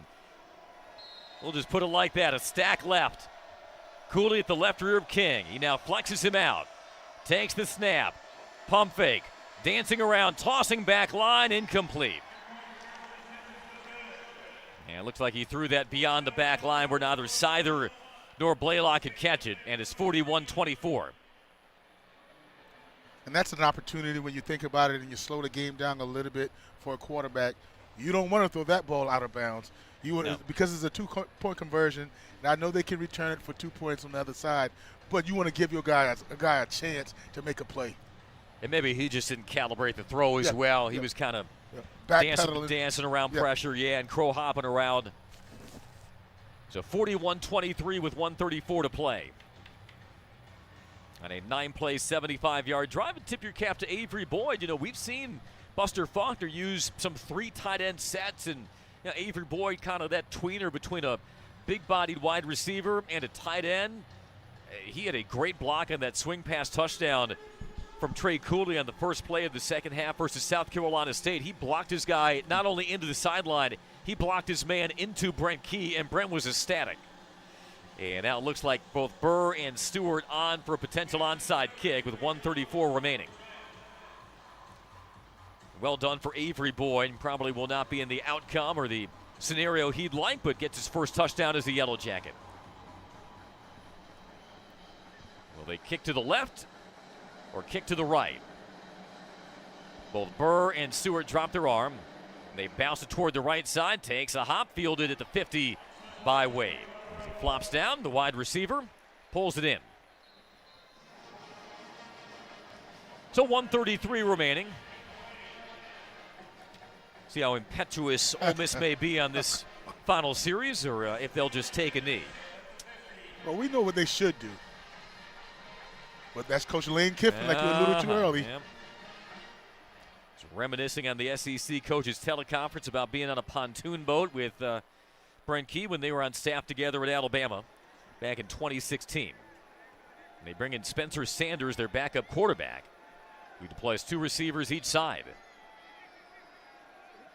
Leaning forward, takes the snap, pulls the handoff, and breaks out left. Trying to swing out, a cutback at the 45-40, and hit from behind at the 37 for a first down.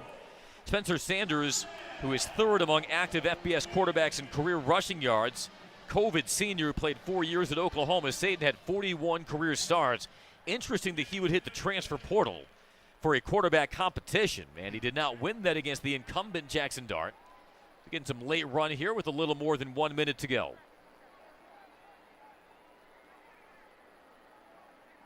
Out of the shotgun, takes the snap, puts it in the belly of his back. Off right tackle, cut back 30, 25, breaks another tackle, 15, he's at the 10. He will go to the house, running left at the 5, and in for the touchdown.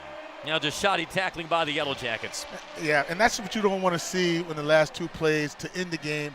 Although the score is out of hand, you don't want to see and that's not lack of effort. You don't want to see your fundamentals go down the wayside, because you always want to put good things on film, and that's going to frustrate Coach Brent Key as far as how you ended this game defensively. Yeah, that was Matt Jones for the touchdown. And Georgia Tech had their opportunities to wrap him up, but they tried to bring him down high, and he's too much of a load. And so definitely leaves a sour taste in your mouth if you're the Yellow Jackets. Now 47-23. As the extra point is banged up and good with 49 seconds remaining.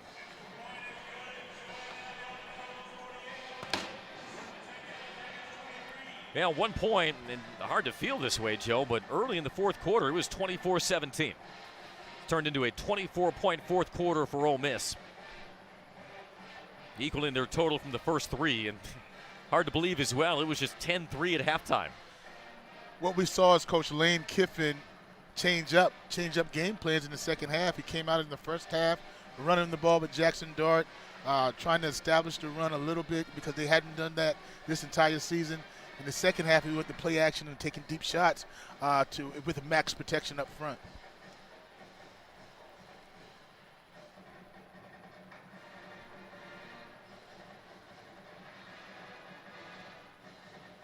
Now Ole Miss, they have Alabama and LSU in consecutive weeks. I don't know if they're doing this to show up Georgia Tech or just to send a message to their next 2 conference opponents or just get some style points for the rankings, but whatever the case, opted not to take the knee there. And instead, 2 plays, 50 yards. They get the score to push it to 48-23, but at the same time, you're out on defense. It's your job to stop them. And it's hard when you have backups in the game and want them to kneel. They want to get their shine. They want to get in there and show their effort and be rewarded for, the work they put in during the week as well. So we'll see what Georgia Tech elects to do over the final 49 seconds. Haynes King, 285 passing yards on 25 of 38. Jamal Haynes, 72 rushing yards to lead the way on the ground. Eric Singleton, 4 catches for 90. Christian Leary has 4 catches for 51. And Malik Rutherford, 4 catches, although none in the second half. They line up Evan Dickens in the pistol behind the quarterback. And that is Haynes King extending the handoff to Evan Dickens, who slants right for a couple to the 27.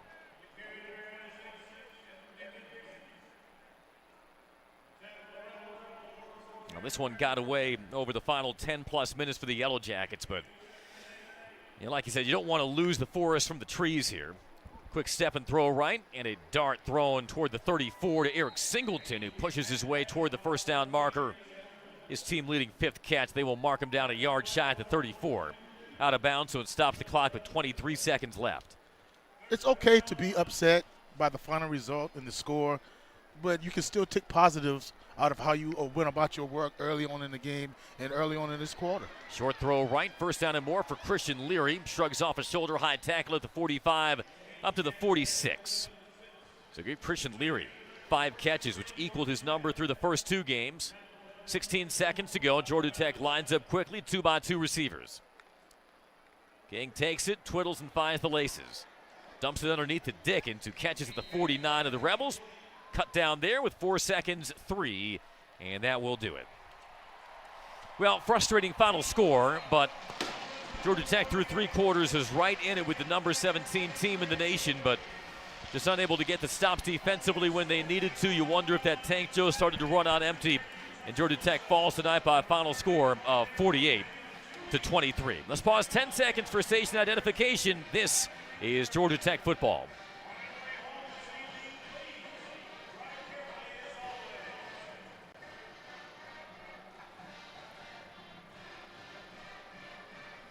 Back. We'll set the table for the Ramblin' Wreck postgame show in just a moment. Final score as the fireworks shoot off overhead and the smoke wafting below at Vaught Hemingway Stadium. The Yellow Jackets fall to number 17 Ole Miss 48-23. We'll preview our Ramblin' Wreck kickoff show in just a moment on the Georgia Tech Sports Network from Legend Sports. And we're back with the action. Boy, Haynes King 310. Might be the best Coke ever. That's right, Jim. With an irresistible taste and zero sugar, Coke Zero Sugar is a must-try for any sports fan. I hate to say it, and I wanted to say it, Wait, but Jim, I didn't mean try it right now.